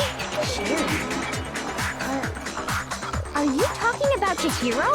So, how about it? Did you see the tracksuit or didn't you? Just by chance. I just happened to see it last night. He walked past me, and he was carrying the tracksuit in his hands. No, that can't be it either. According to Celeste's testimony,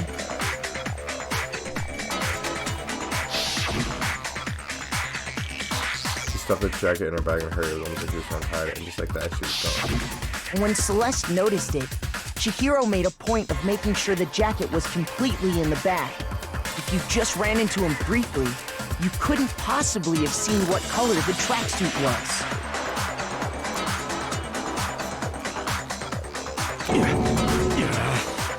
It would appear you've dug your own grave.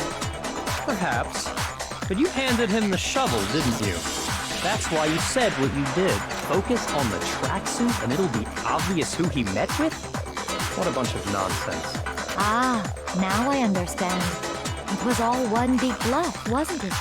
Your true intention was to draw a slip of the tongue from the culprit. That's why you said you knew who did it, to put them on edge. That's right. However, Mondo was my target all along. I had my suspicions about him from the very beginning. Nothing less from Kyoko, But huh? why? What made you so suspicious? That's a good question. The way he was acting. There was a certain turning point that tipped me off. Maybe you didn't notice it, Mondo, but you tend to refer to men and women differently. I know, he said dudes. I fucking knew it. He said, oh my god. I saw that was strange. Okay. Earlier when we talked with Mondo,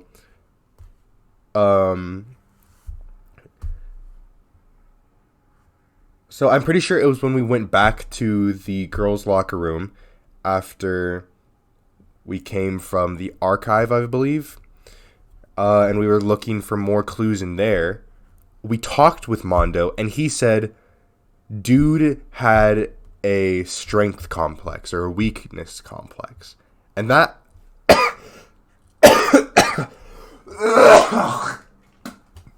that caught me off guard as well. Because it's like, he referred to him as dude. And it's like, okay, that seems a little bit out of place. You only call guys dude. For girls, it's chick. And after he was killed, you happened to refer to him as dude. Once I picked up on that, it occurred to me that Mondo knew something we didn't.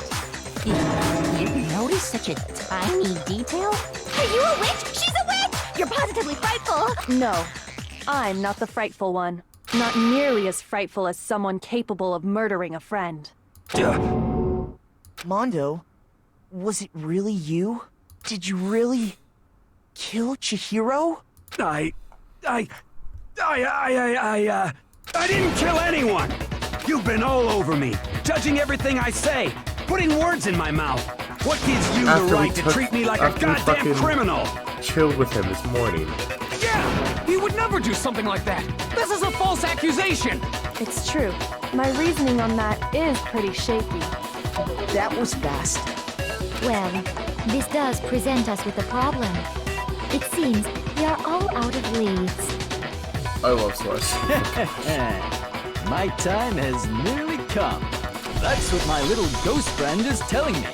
Oh yeah, that reminds me. Hifumi, weren't you telling me you found some evidence? Really? What kind of evidence? Actually, no. Now that I'm thinking about it here calmly, it might not be all that relevant. Jeez, does your confidence just get up and walk away? It's fine, man. Just tell us. If you really insist, then... here it is. What do you have there? It happens to be an e-handbook. I found it laying on the ground, so I scooped it up. Found on the ground, right? Then it must belong to... It's mine, it's Chihiro's. Yeah, because we never found her. We know Chihiro's handbook was missing, from exactly. the scene of the crime, right? For a fact.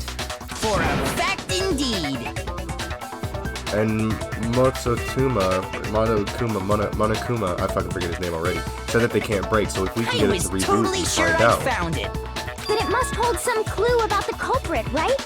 Well, that's what I was hoping. But it's busted. It won't even turn on. I imagine the culprit broke it to get rid of any evidence after the murder. That's odd. I didn't think the handbooks were quite so fragile. You're right. They're not. They're totally waterproof and shock resistant.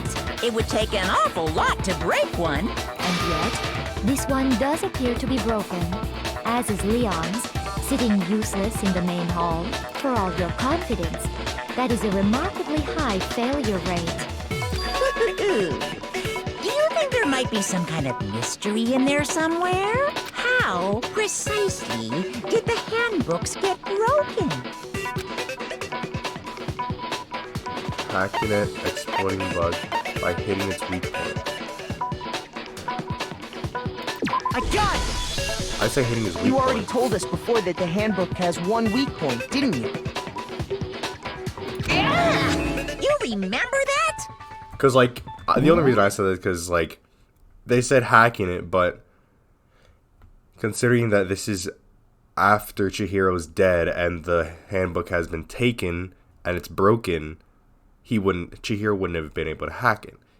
And so logically, it's like, okay, you have a guy like Mondo. He's very physical, kind of solves things with his fists. So it it would be kind of logical to assume he probably just busted it. Sure, maybe I let that slip, but I never told anyone what the weak point actually was. But if the handbook is supposed to never break, and 2 of them broke in quick succession, then we can only assume that someone's figured out its weakness. You know what the weakness is, right, Monokuma? So, what is it? You're asking me? I think it's a necessary piece of information if you want this to be a fair trial. But if I tell you, and someone else decides to copy it, that would be very not good. Just tell us already. Why would we want to break our own handbooks? Oh well, I have a weakness for pushy demands. But you're sure you won't follow their example? Then allow me to make a special announcement. The weak point of my cutting-edge e-handbook is... when it's exposed to high temperatures for too long, it will suffer a meltdown and totally break! I flippin' knew it! You knew it? Yeah, because I found the handbook laying on the floor of the sauna. The temperature in the sauna can reach over 200 degrees. Strange how you don't get burnt, huh? It's because as your sweat evaporates, it creates a cooling layer of air around your skin. If the hot air of the sauna were somehow pressing onto your skin, you'd definitely get fried. That layer of air would get blown away. That's why you may feel a burning when you move around. So when you're in a sauna, make sure to keep nice and still. Interesting. I learned one new fact today. That is a mere trifling speck of knowledge. Anyway, if you found the victim's handbook in the sauna, then the killer must have been purposely trying to raise its temperature in order to break it. Meaning the culprit somehow knew its weakness. But how'd they find out? Monokuma said he didn't tell anyone, right? Indeed. What if they found out by accident? What do you mean by accident? Oh yeah, when we were talking with who was it? When we were talking with Mondo, right? Yeah, Mondo. When we were talking with Mondo, he said that he and the class president guy, whoever the fuck he is, always go in the sauna together. What if the killer took their own handbook into the sauna, not knowing its weakness, and it broke? They'd realize it was broken, of course, and it wouldn't be hard to figure out why. And once they had Chihiro's handbook, they knew they had an easy way to dispose of it. I won't say it's not possible, but who would have done something like that? I don't know of anyone who took their handbook into the sauna. I might know someone who did. Whoa! Seriously? I think the one who may have taken their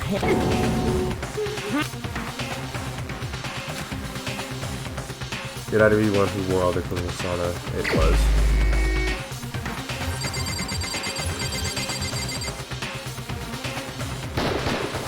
Here's my answer. Mondo, your handbook got broken in the sauna, didn't it? What? Why? Why do you keep accusing him? Mondo and Taka had an endurance contest in the sauna not too long ago, remember? And for the contest, Mondo just so happened to keep his school uniform on. But little did he realize, he'd also left his handbook in one of his uniform pockets. And when it was all over, Mondo discovered that taking your handbook into the sauna could easily destroy it. No, wait, hold on! You've got it all wrong! He would never kill! I don't accept this! Show me the proof! The actual solid proof! I mean, I don't want to believe it either, but they found something that proves it beyond a shadow. Oh god, fuck me. Broken e-handbook, Chihiro's e-handbook, or the card reader. Let's test Makoto's assertion. Hey, wait, okay. Focus gauge, concentration.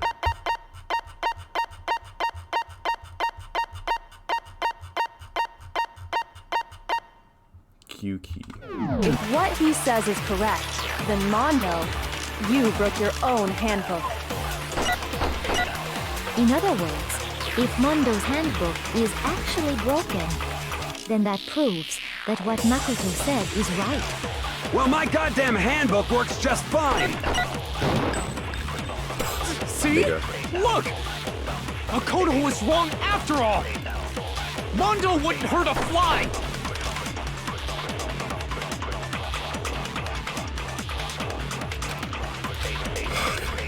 Let's test Makoto's assertion.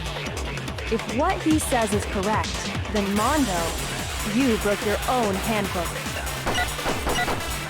In other words, if Mondo's handbook is actually broken, then that proves that what Makoto said is right. Well, my goddamn handbook works just fine! Oh, you fucking prick. Look! Makoto was wrong after all! Mondo wouldn't hurt a fly! Yeah, I know, I fucking know what it is. Let's test Makoto's assertion. If what he says is Gosh, correct, dude, this is then so Mondo, frustrating. you broke your There's so much own things handbook. to like, take care of. In other words, if Mondo's handbook is actually broken, then that proves that what Makoto said is right. Well, my goddamn handbook works just fine! Oh, thank God! No, that's wrong! I keep forgetting I have that, like, concentration thing where I Mondo, can slow it down. the handbook you have right now, is it really yours? The fuck is that supposed to mean? The broken handbook that was in the main hall, isn't that one actually yours? What the heck are you talking about? What I mean is, I think Mondo swapped his handbook out for one that actually works. I think he took Leon's handbook and replaced it with his own. After all, Monokuma said himself that Leon's handbook never should have broken. That's right! The punishment it suffered wasn't nearly enough to destroy it. So then, the broken handbook in the main hall is actually Mondo's, which would mean that the handbook Mondo has right now is actually Leon's, yes? But doesn't that violate the school regulation that says loaning out your handbook is prohibited? Well, here's how I look at it. There is a rule about loaning your handbook to another student, but if they're dead, they're not a student. It's kind of a gray area, I admit. But no worries. If anything, it just makes things more interesting. As such, I agree that exchanging handbooks with a corpse is not a violation of the rules. Well, Mondo, if I'm wrong about this, you're welcome to say so. I'm happy to admit I made a mistake, but... Son of a bitch! What's wrong, bro? Come on! Tell him he's wrong! You are wrong! You have to be wrong! Everything you just said is wrong! You made it all up! Okay, then why don't we look back on this case one more time, from the beginning. That way, everything will become clear. And we'll all see if I was right or wrong. Climax of finish the thought. Okay, so she was getting her thing.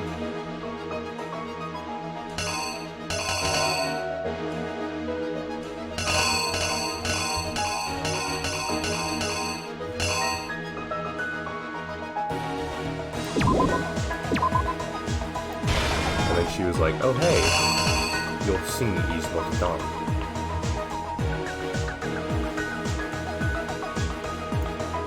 There's something everyone had. Yeah, I know that. Just fucking get over it. Oh, do I have to use that? Oh, okay. So then she arrives there.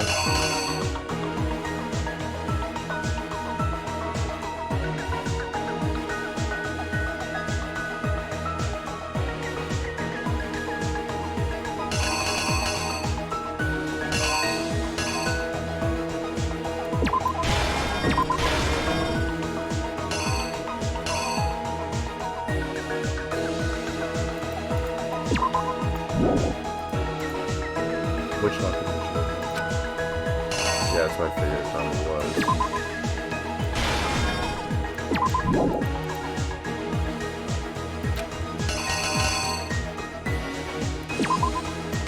Okay, took it out.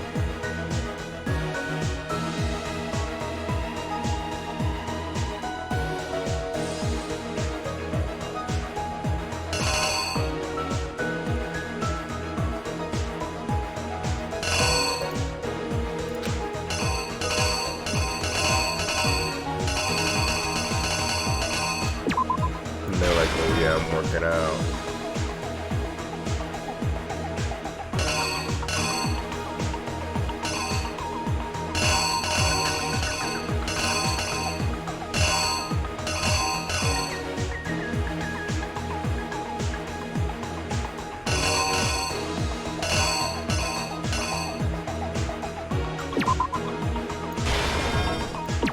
I just want to make sure I got that right. Somebody splattered on it. Yep, that's what I figured. I want to try and get this right on my own as possible.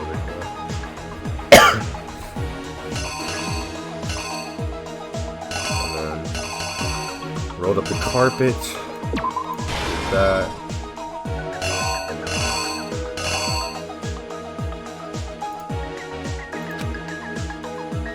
Ah, so that's what this picture is then. Girls took that, he swiped in. The killer took something the other one, and he switched it. And we put this up. And he was all sweaty.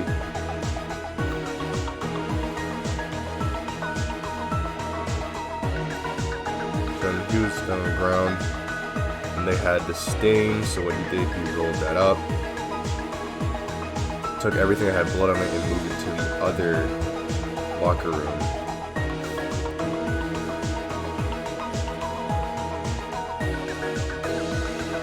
And then he came in and was like, ooh, hey look, dead body. I'm gonna string it up, make it look like this Jack person.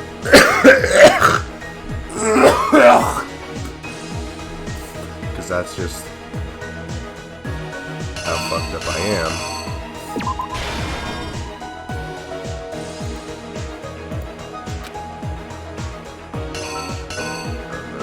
And then I went to a song Here's exactly what happened. First, let's take a look back to before the incident. Last night, Celeste saw Chihiro in the warehouse, correct? At the time, she was apparently stuffing something into a duffel bag. That something was a blue tracksuit. You can confirm this, right, Celeste?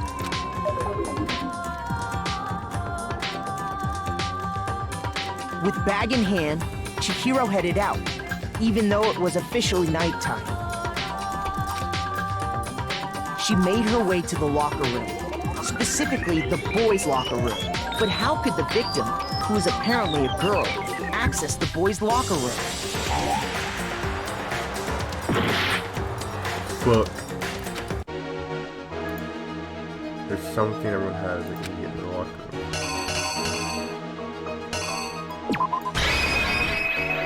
The killer is you!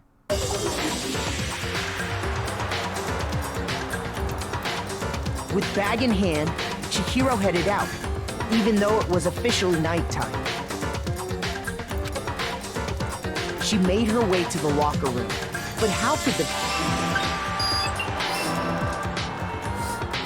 Simple, because she was really a he, which is why he was able to use his own e-handbook to gain entrance to the boys' locker room. Once inside, he met with someone there. And the person he met was the one who killed him.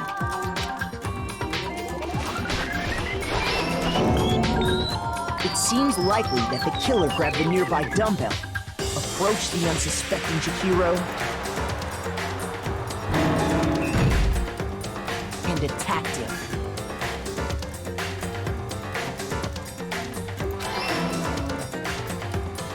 And that's where the bloodstains on the poster and carpeting in the boys' locker room came from.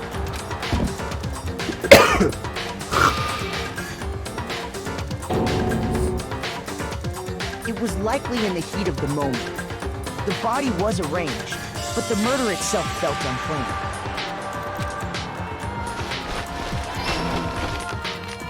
Which is why the killer hurried to try and hide the act.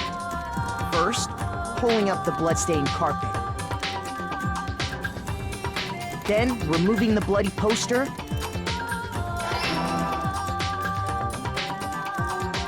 and finally carrying the corpse into the girls' locker room. A girl's handbook was necessary to get into the locker room, of course, but this alone doesn't prove that the killer was necessarily a girl.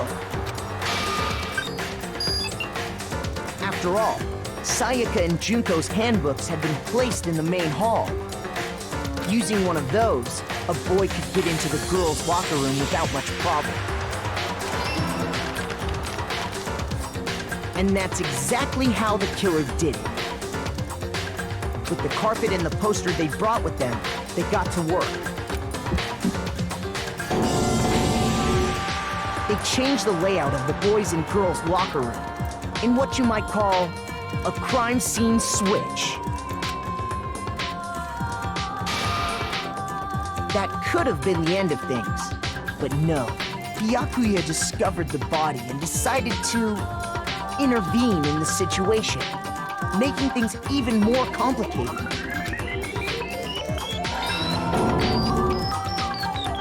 So, after stumbling on the crime scene, he went and grabbed the extension cord from the library, and then he got to work. He used the cord to string up Chihiro's lifeless body.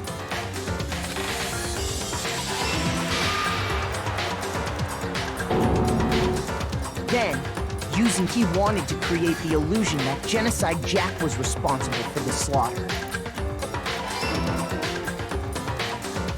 And around the same time that Byakuya was putting together this facade, the killer, having already disposed of Chihiro's bag and other belongings, arrived at the sauna. There, they planned to destroy the last piece of evidence, Chihiro's handbook.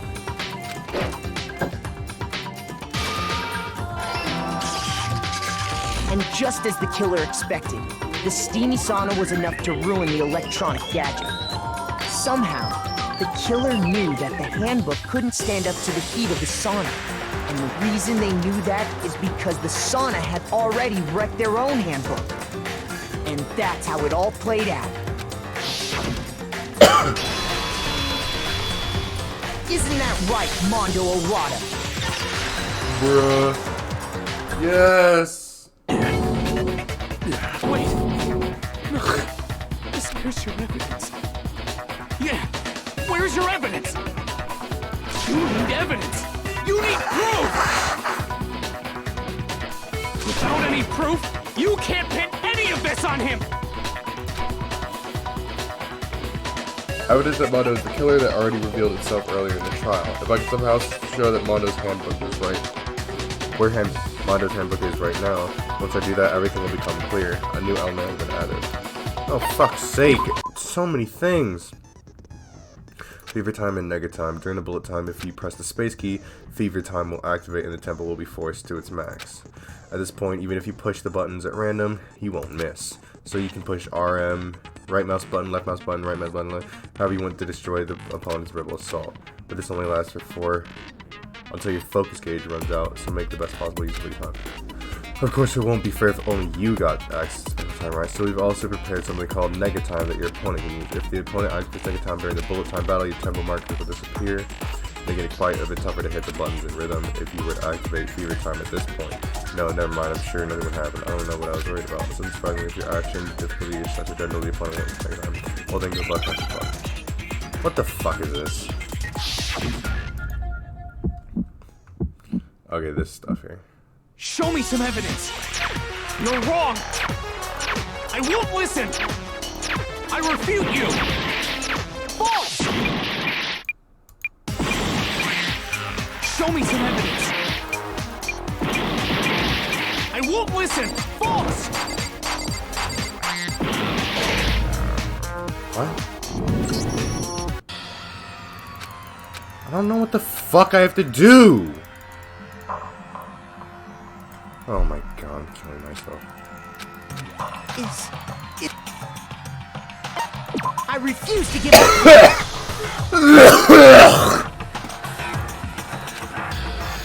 don't know how this fucking shit works, nigga.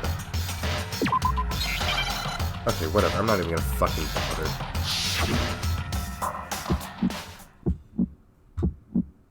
Show me some evidence! You're wrong! I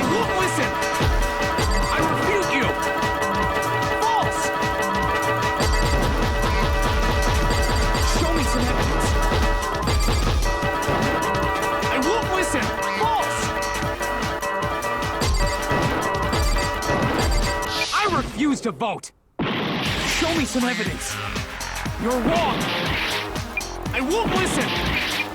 I refuse you! False! Show me some evidence! I won't listen! False! You're corrupt! I refuse to vote! I refute you! False! You're corrupt! Show me some evidence! I won't listen! I refuse to vote! Show me some evidence! Show me some evidence!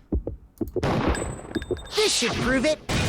I don't know what the fuck I just did, honestly. I literally have no idea what I did. I was honestly just fucking hitting random buttons. Thinking so far is right. Mondo must have replaced his broken handbook with Leon's, in which case, we can just check each of our handbooks right now.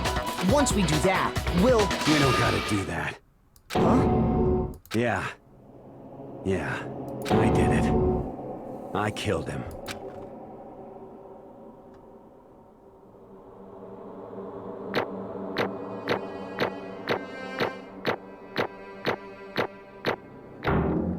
An A? Alright, I'll take that. I'll take it. I'm honestly surprised I got such a good grade. Bro! What are you saying? I got no choice, man. After hearing all that, I gotta just... give up. Go ahead, Monokuma. Get it over with. Ask for the goddamn verdict. Roger that! Wait! Hold on! No waiting! No holding on! Time for the moment we've all been waiting for! Grab your lever and give it a yank! Who will you elect as the Blackened this time around? Will you make the right choice or the dreadfully wrong one? What's it gonna be? What's it gonna be?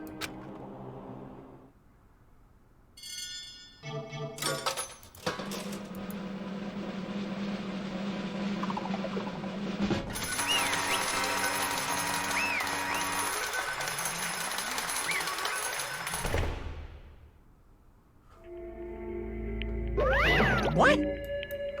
Uh-oh, this time it looks like you got it right again. Yes, it is so. The Blackened that killed J.Yumeko Fujisaka was Mondo Owada.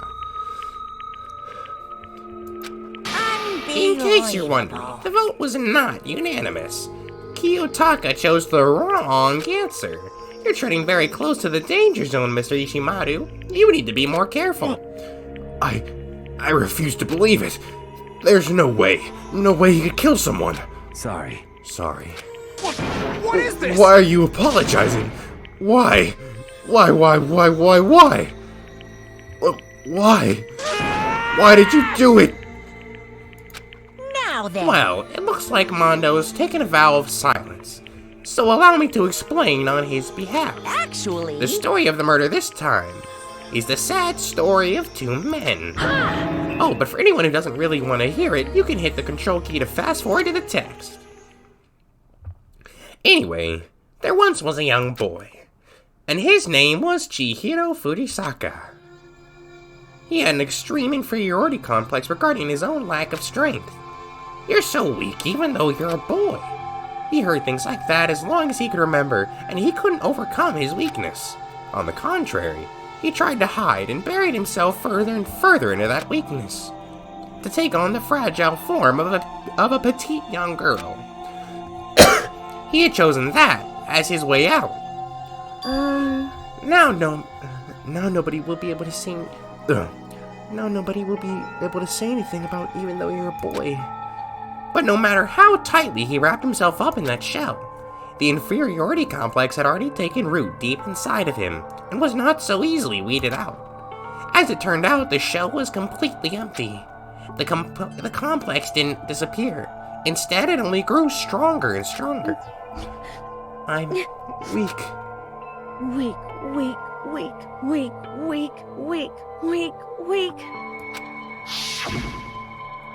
Once the killing game had begun here at the school, he had no choice but to accept this fact. After all, this world is survival of the fittest, If you're not strong, you don't survive. And then the lovely and hateful Monokuma announced the revealing of the embarrassing secrets, which of course included Chihiro's embarrassing secret, which I was more than willing to divulge. Even though he dresses like a girl, Chihiro is actually a boy. Hey, And that was something Chihiro couldn't let anyone find out, no matter the cost. If that was revealed, it would be the end. The hardened shell would crack, the armor would fall away. Without a doubt, those around him would torture him more than ever before. Everyone figured it. Being thrust into such a dilemma must have sent him spiraling into despair. What? And yet... I'm sorry. Sorry. I don't really want to talk about it right now. But I also don't want to leave things the way they are, so maybe I can talk about it later. After I try my best to become strong, then I can tell everyone. Annoyingly, he used the threat of discovery to motivate himself to become stronger. that's right. Now's my I chance. want to change. I'm going to get stronger and accept who I am. Strong enough so that when somebody says, even though you're a boy, I'll be okay. Oh, fuck. Strong enough so that even when somebody says, even though you're a boy, I'll be okay. I'll get better. With that thought at the front of his mind, he resolved to take immediate action. And so, that day he made the commitment to begin exercising.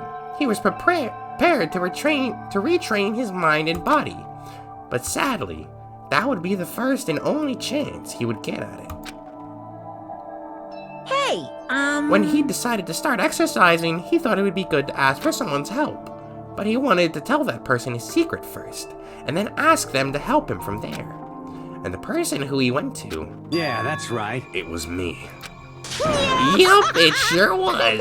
The biker gang fella had been painfully clear about how important his manly promises were.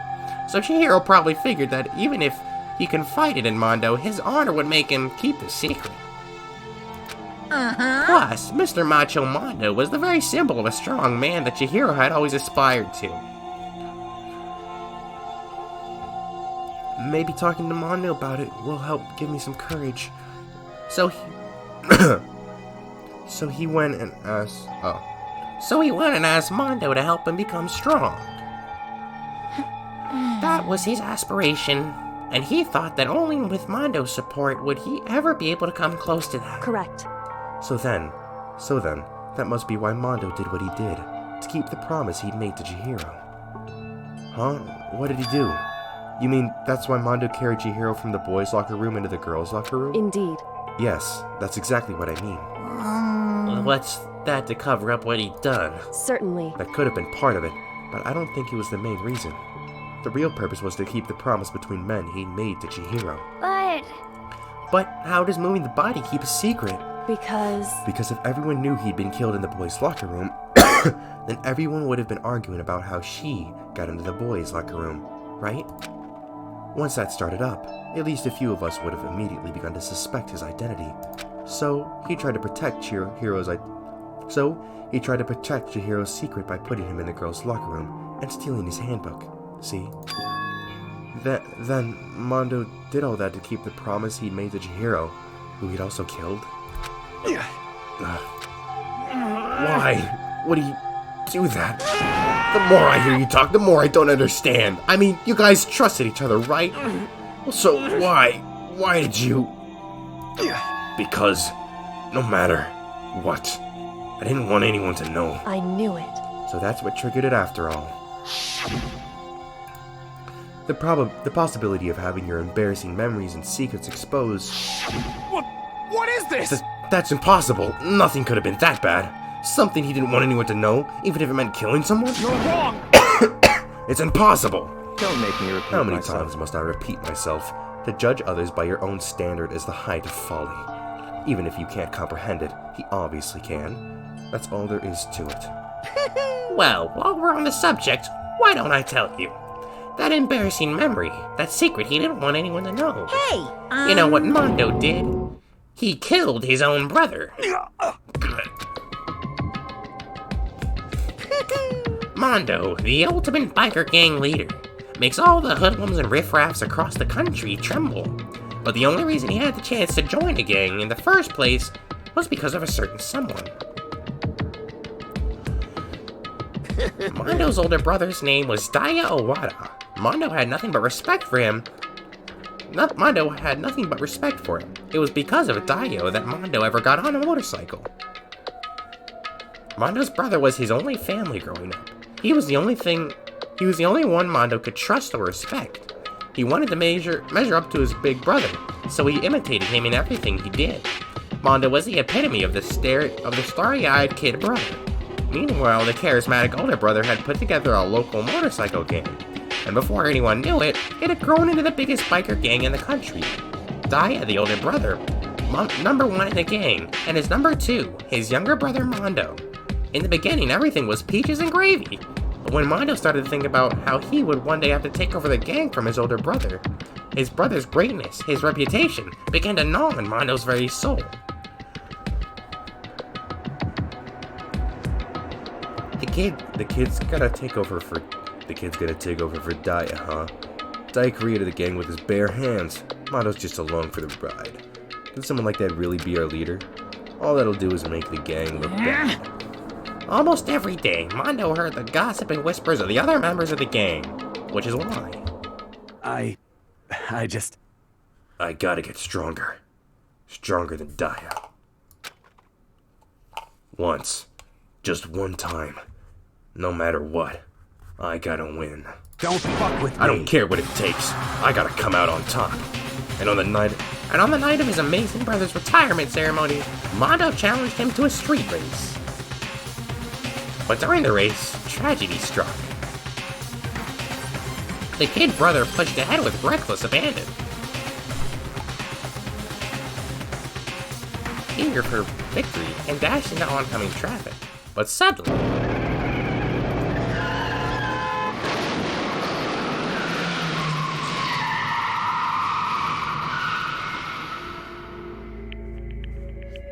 laying in his kid brother's arms, the older brother delivered his final words. My bad, kid. I fucked up. Sorry. Of course, he knew it was his brother's fault, but Daya never blamed him for what happened. Hey, kid. The rest is up to you. No matter what, you gotta keep the gang together. 'Cause it's the team, you and me put together. It's a promise between men. He decided to hide the truth of what happened from everyone else in the gang, in order to keep the gang together, and keep the promise to his brother. He could never admit to anyone that it was his own weakness that had caused the accident, and as a result, the team was made even stronger, under the banner of the kid who'd bested his big brother. Daya was gonna lose to his kid brother, so he got stupid and got himself killed. That became the explanation for what happened. Mondo's lie became the truth. He wanted to lead the team so bad, he was willing to tell all kinds of lies about his brother. I'm strong. Strong. And yes. As soon as our killing game begun, he realized, no matter how tough he pretended to be, he was just another weakling that could die in any instant. And then the hateful Monokuma announced the revealing of the embarrassing secret. And at that point, it was clear I would have no problem shedding light on the secret. Mondo killed his older brother. No matter what, I couldn't let the other gang members find out. If that happened, everything would have been ruined. Everything me and my brother had worked to create would have been destroyed. His death, all that guilt I'd been carrying around, it all would have been for nothing. So that's why. Mondo. After I saw what Monokuma had on me, my head filled up with kind of fuzzy uneasiness, and just started swirling around. I'd never felt anything like it before. I didn't know what to do about it. I wasn't sure what to think or say, but after a while, that fuzzy uneasiness turned itself into a rock-hard lump of anxiety way down in my stomach. And it was right around then that Chihiro asked me to start working out with him. And right there, he told me a secret. Seriously? Jesus. I'm sorry. Yeah, I'm sorry I lied to you. But why? Why now? Why are you telling me this all of a sudden? Huh? Because, I mean, you've kept that secret all this time, right? If anyone found out, you would... But... You're right, but... I want to change. I wrap myself in lies. I'm weak. I want to destroy that version of me forever. His words were like a knife in my gut. I felt like he was exposing the lie I'd been living myself. I have to change. I don't want to be weak anymore. You're so strong, it can't hurt you, right? Whatever secret Monokuma might tell us. You piece of... So what? You're saying I should just say it? What? You're saying if I really am, I should just be able to tell everyone my secret? Huh? I was jealous. I was jealous of Chihiro's strength. He had the strength to face his own weakness, to try and overcome it. It was the kind of strength I had never had. So I was jealous of him. And that jealousy broke me. What? Are you making fun of me? I'm strong. Are you fucking with me right now? No! I'm not making fun of you. You really are strong, Mondo. I feel like I could hear something starting to creak. Something inside my head. What did he want me to do? What was I supposed to do? Was I just supposed to sit back, let my secret get revealed and ruin everything? What's wrong? What's wrong? Why did you have to tell me all that? Are you trying to rub my failure in my face? I just wanted to... I just really admire you. I admire your strength. Yeah, that's right. That's right. I am strong. Strong. I'm strong. Strong. Stronger than you. You son of a and bitch. Stronger than Daya. I don't remember anything after that. When I woke up again, he was laying at my feet, covered in blood. I had the dumbbell in my hand, and I was just staring at him. Down on the ground. Hey! I killed him. I killed Chihiro. Even after all this time, I'm still just as weak as I've always been. And thanks to that, I did something I can never take back. Mondo. He was normally so aggressive, so angry. He hid that weak side away from everyone. That was his secret. A weakness like that lived in a heart like his, and it turned him cold-blooded. God damn it. Look at him, you see? You're all just like him. For a secret from the past, for a memory. For that, he killed another living human in cold blood. He couldn't cut free of his regrets from the outside world. He doesn't know what true strength is. Do you see hope anywhere in there? Because I sure don't. You bastard! Just shut up, you son of a bitch! Go ahead, say that again, I dare you. Yep. Okay, I'll say it as many times as I want, is what I want to say, but unfortunately, I can't do that right now, because the time for punishing is fast approaching. Punishing? You kid me? You mean execution? That's what I promised you, right? The blackened that disturbs the peace will be punished. Ridiculous! Hold on. Now then, I prepared a very special punishment. For Mondo Owada, the ultimate biker gang leader. No, wait. Let's give it everything we've got. It's punishment time! I said wait! Sorry, man. I couldn't keep the promise we made. From one man to another.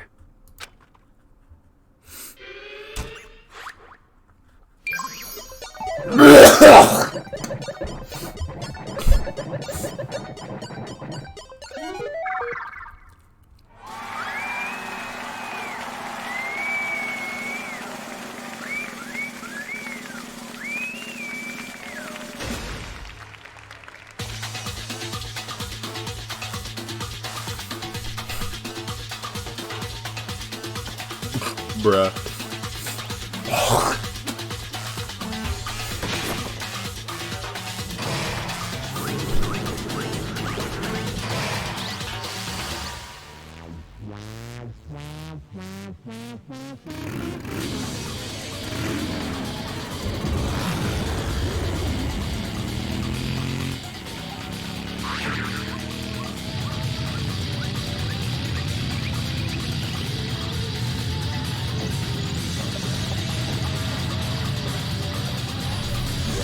Holy shit. That's a lot of G-force.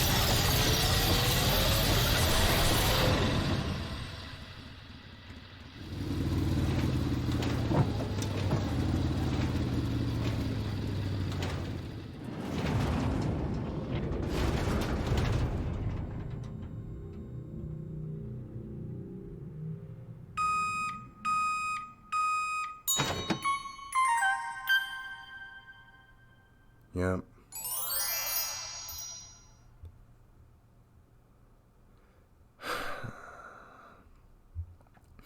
That's a horrible way to go. Laugh at death, and your soul will forever be at peace. It can't be my brother. Another murder and another execution. I want to feel again. Everyone's lives are taken so lightly here. I feel like I might be going mad. Maybe I'll just let it happen.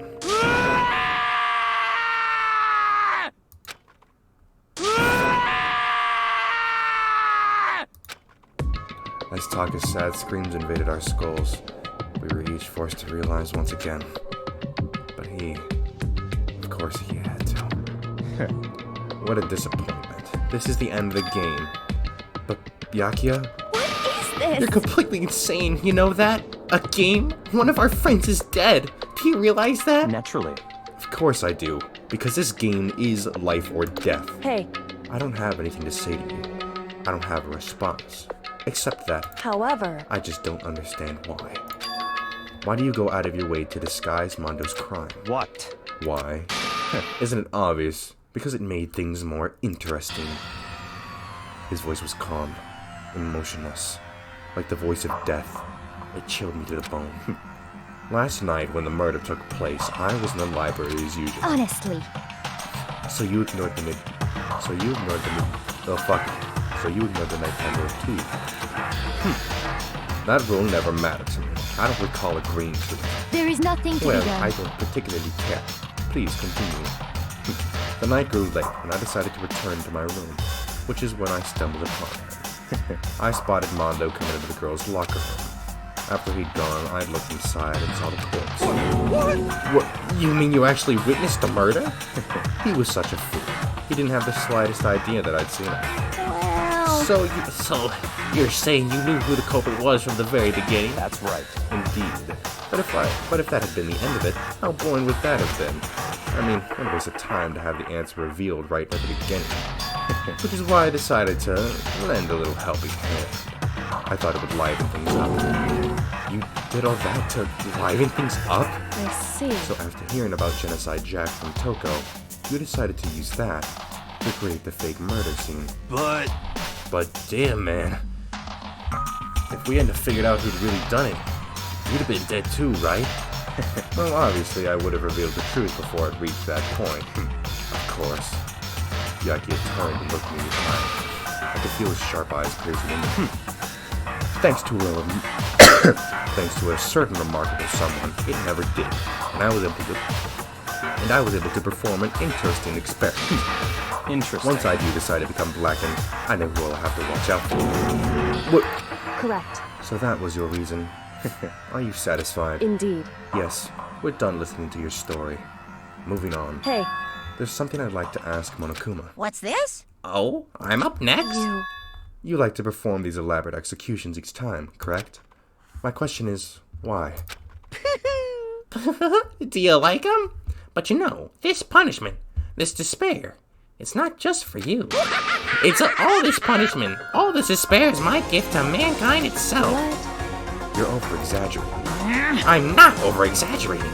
These punishments are meant to transform all hope to despair. What do you mean? Mean. What the hell? Mean.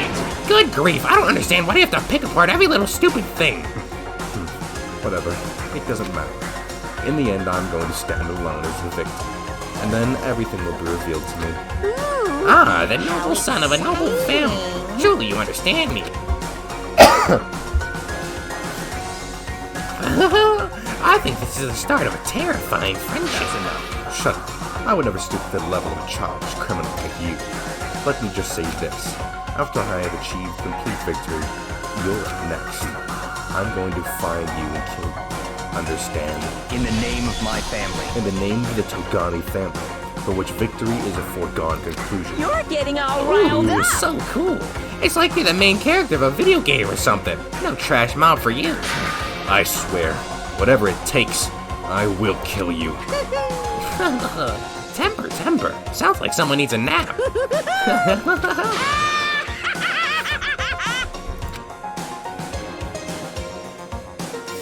Monokuma's laughter pealed across the courtroom, and the curtain closed in the case of Chihiro and Manda. But I knew that wasn't the end. The killing game would still continue. Because the mastermind wouldn't let it end. For those of us who were still alive, our worst fear and despair kept on multiplying. It was the kind of despair that felt like a blind puppy in hell had more of a future than us. All of our courage, our effort, our friendship, it felt like it amounted to nothing at all. It was the worst kind of despair.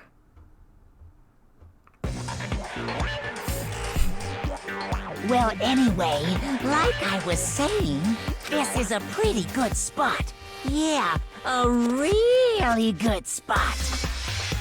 Anyway, isn't it amazing how that girl went and killed someone before things even had a chance to get boring?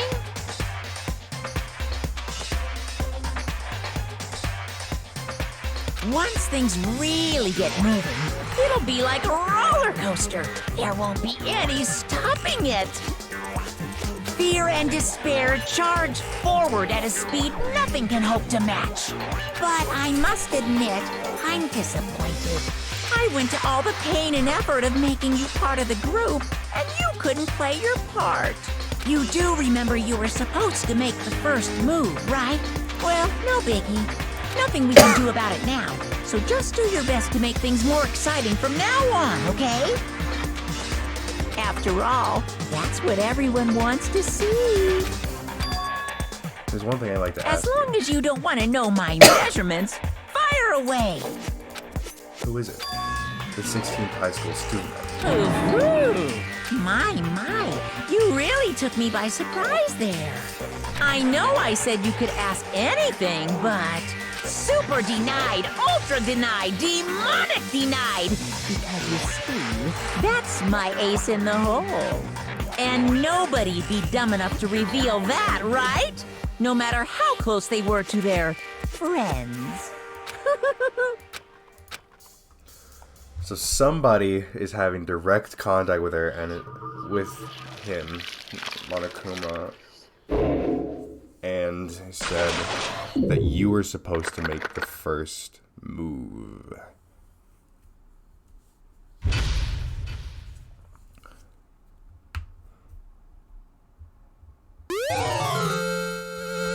Crazy diamond present.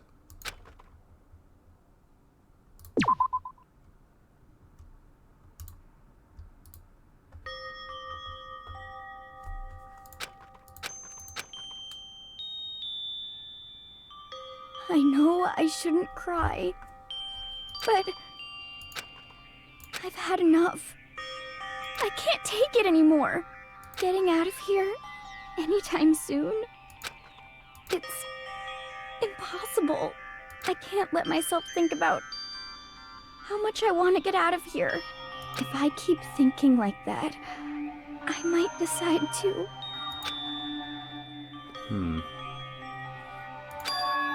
Donuts. I need to eat some donuts. That'll cheer me up.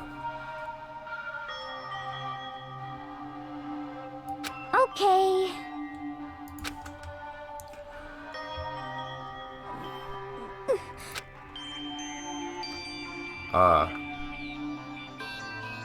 I will see. But right now, for me, donuts are absolutely necessary. screen. Huh? Uh-oh. What's that sound? Sounds like it's coming from the bathhouse. But I'm super scared, but is someone there? Gasp.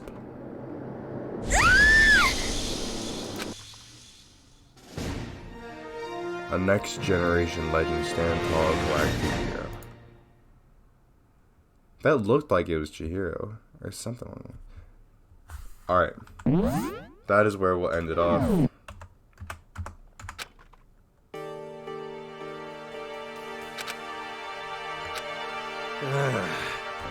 Okay, what?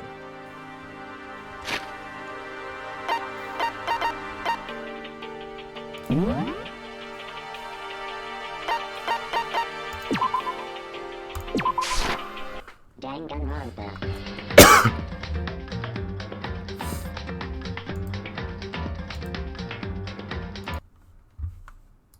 Alright guys, well that's gonna be it for today. I'm going to bed.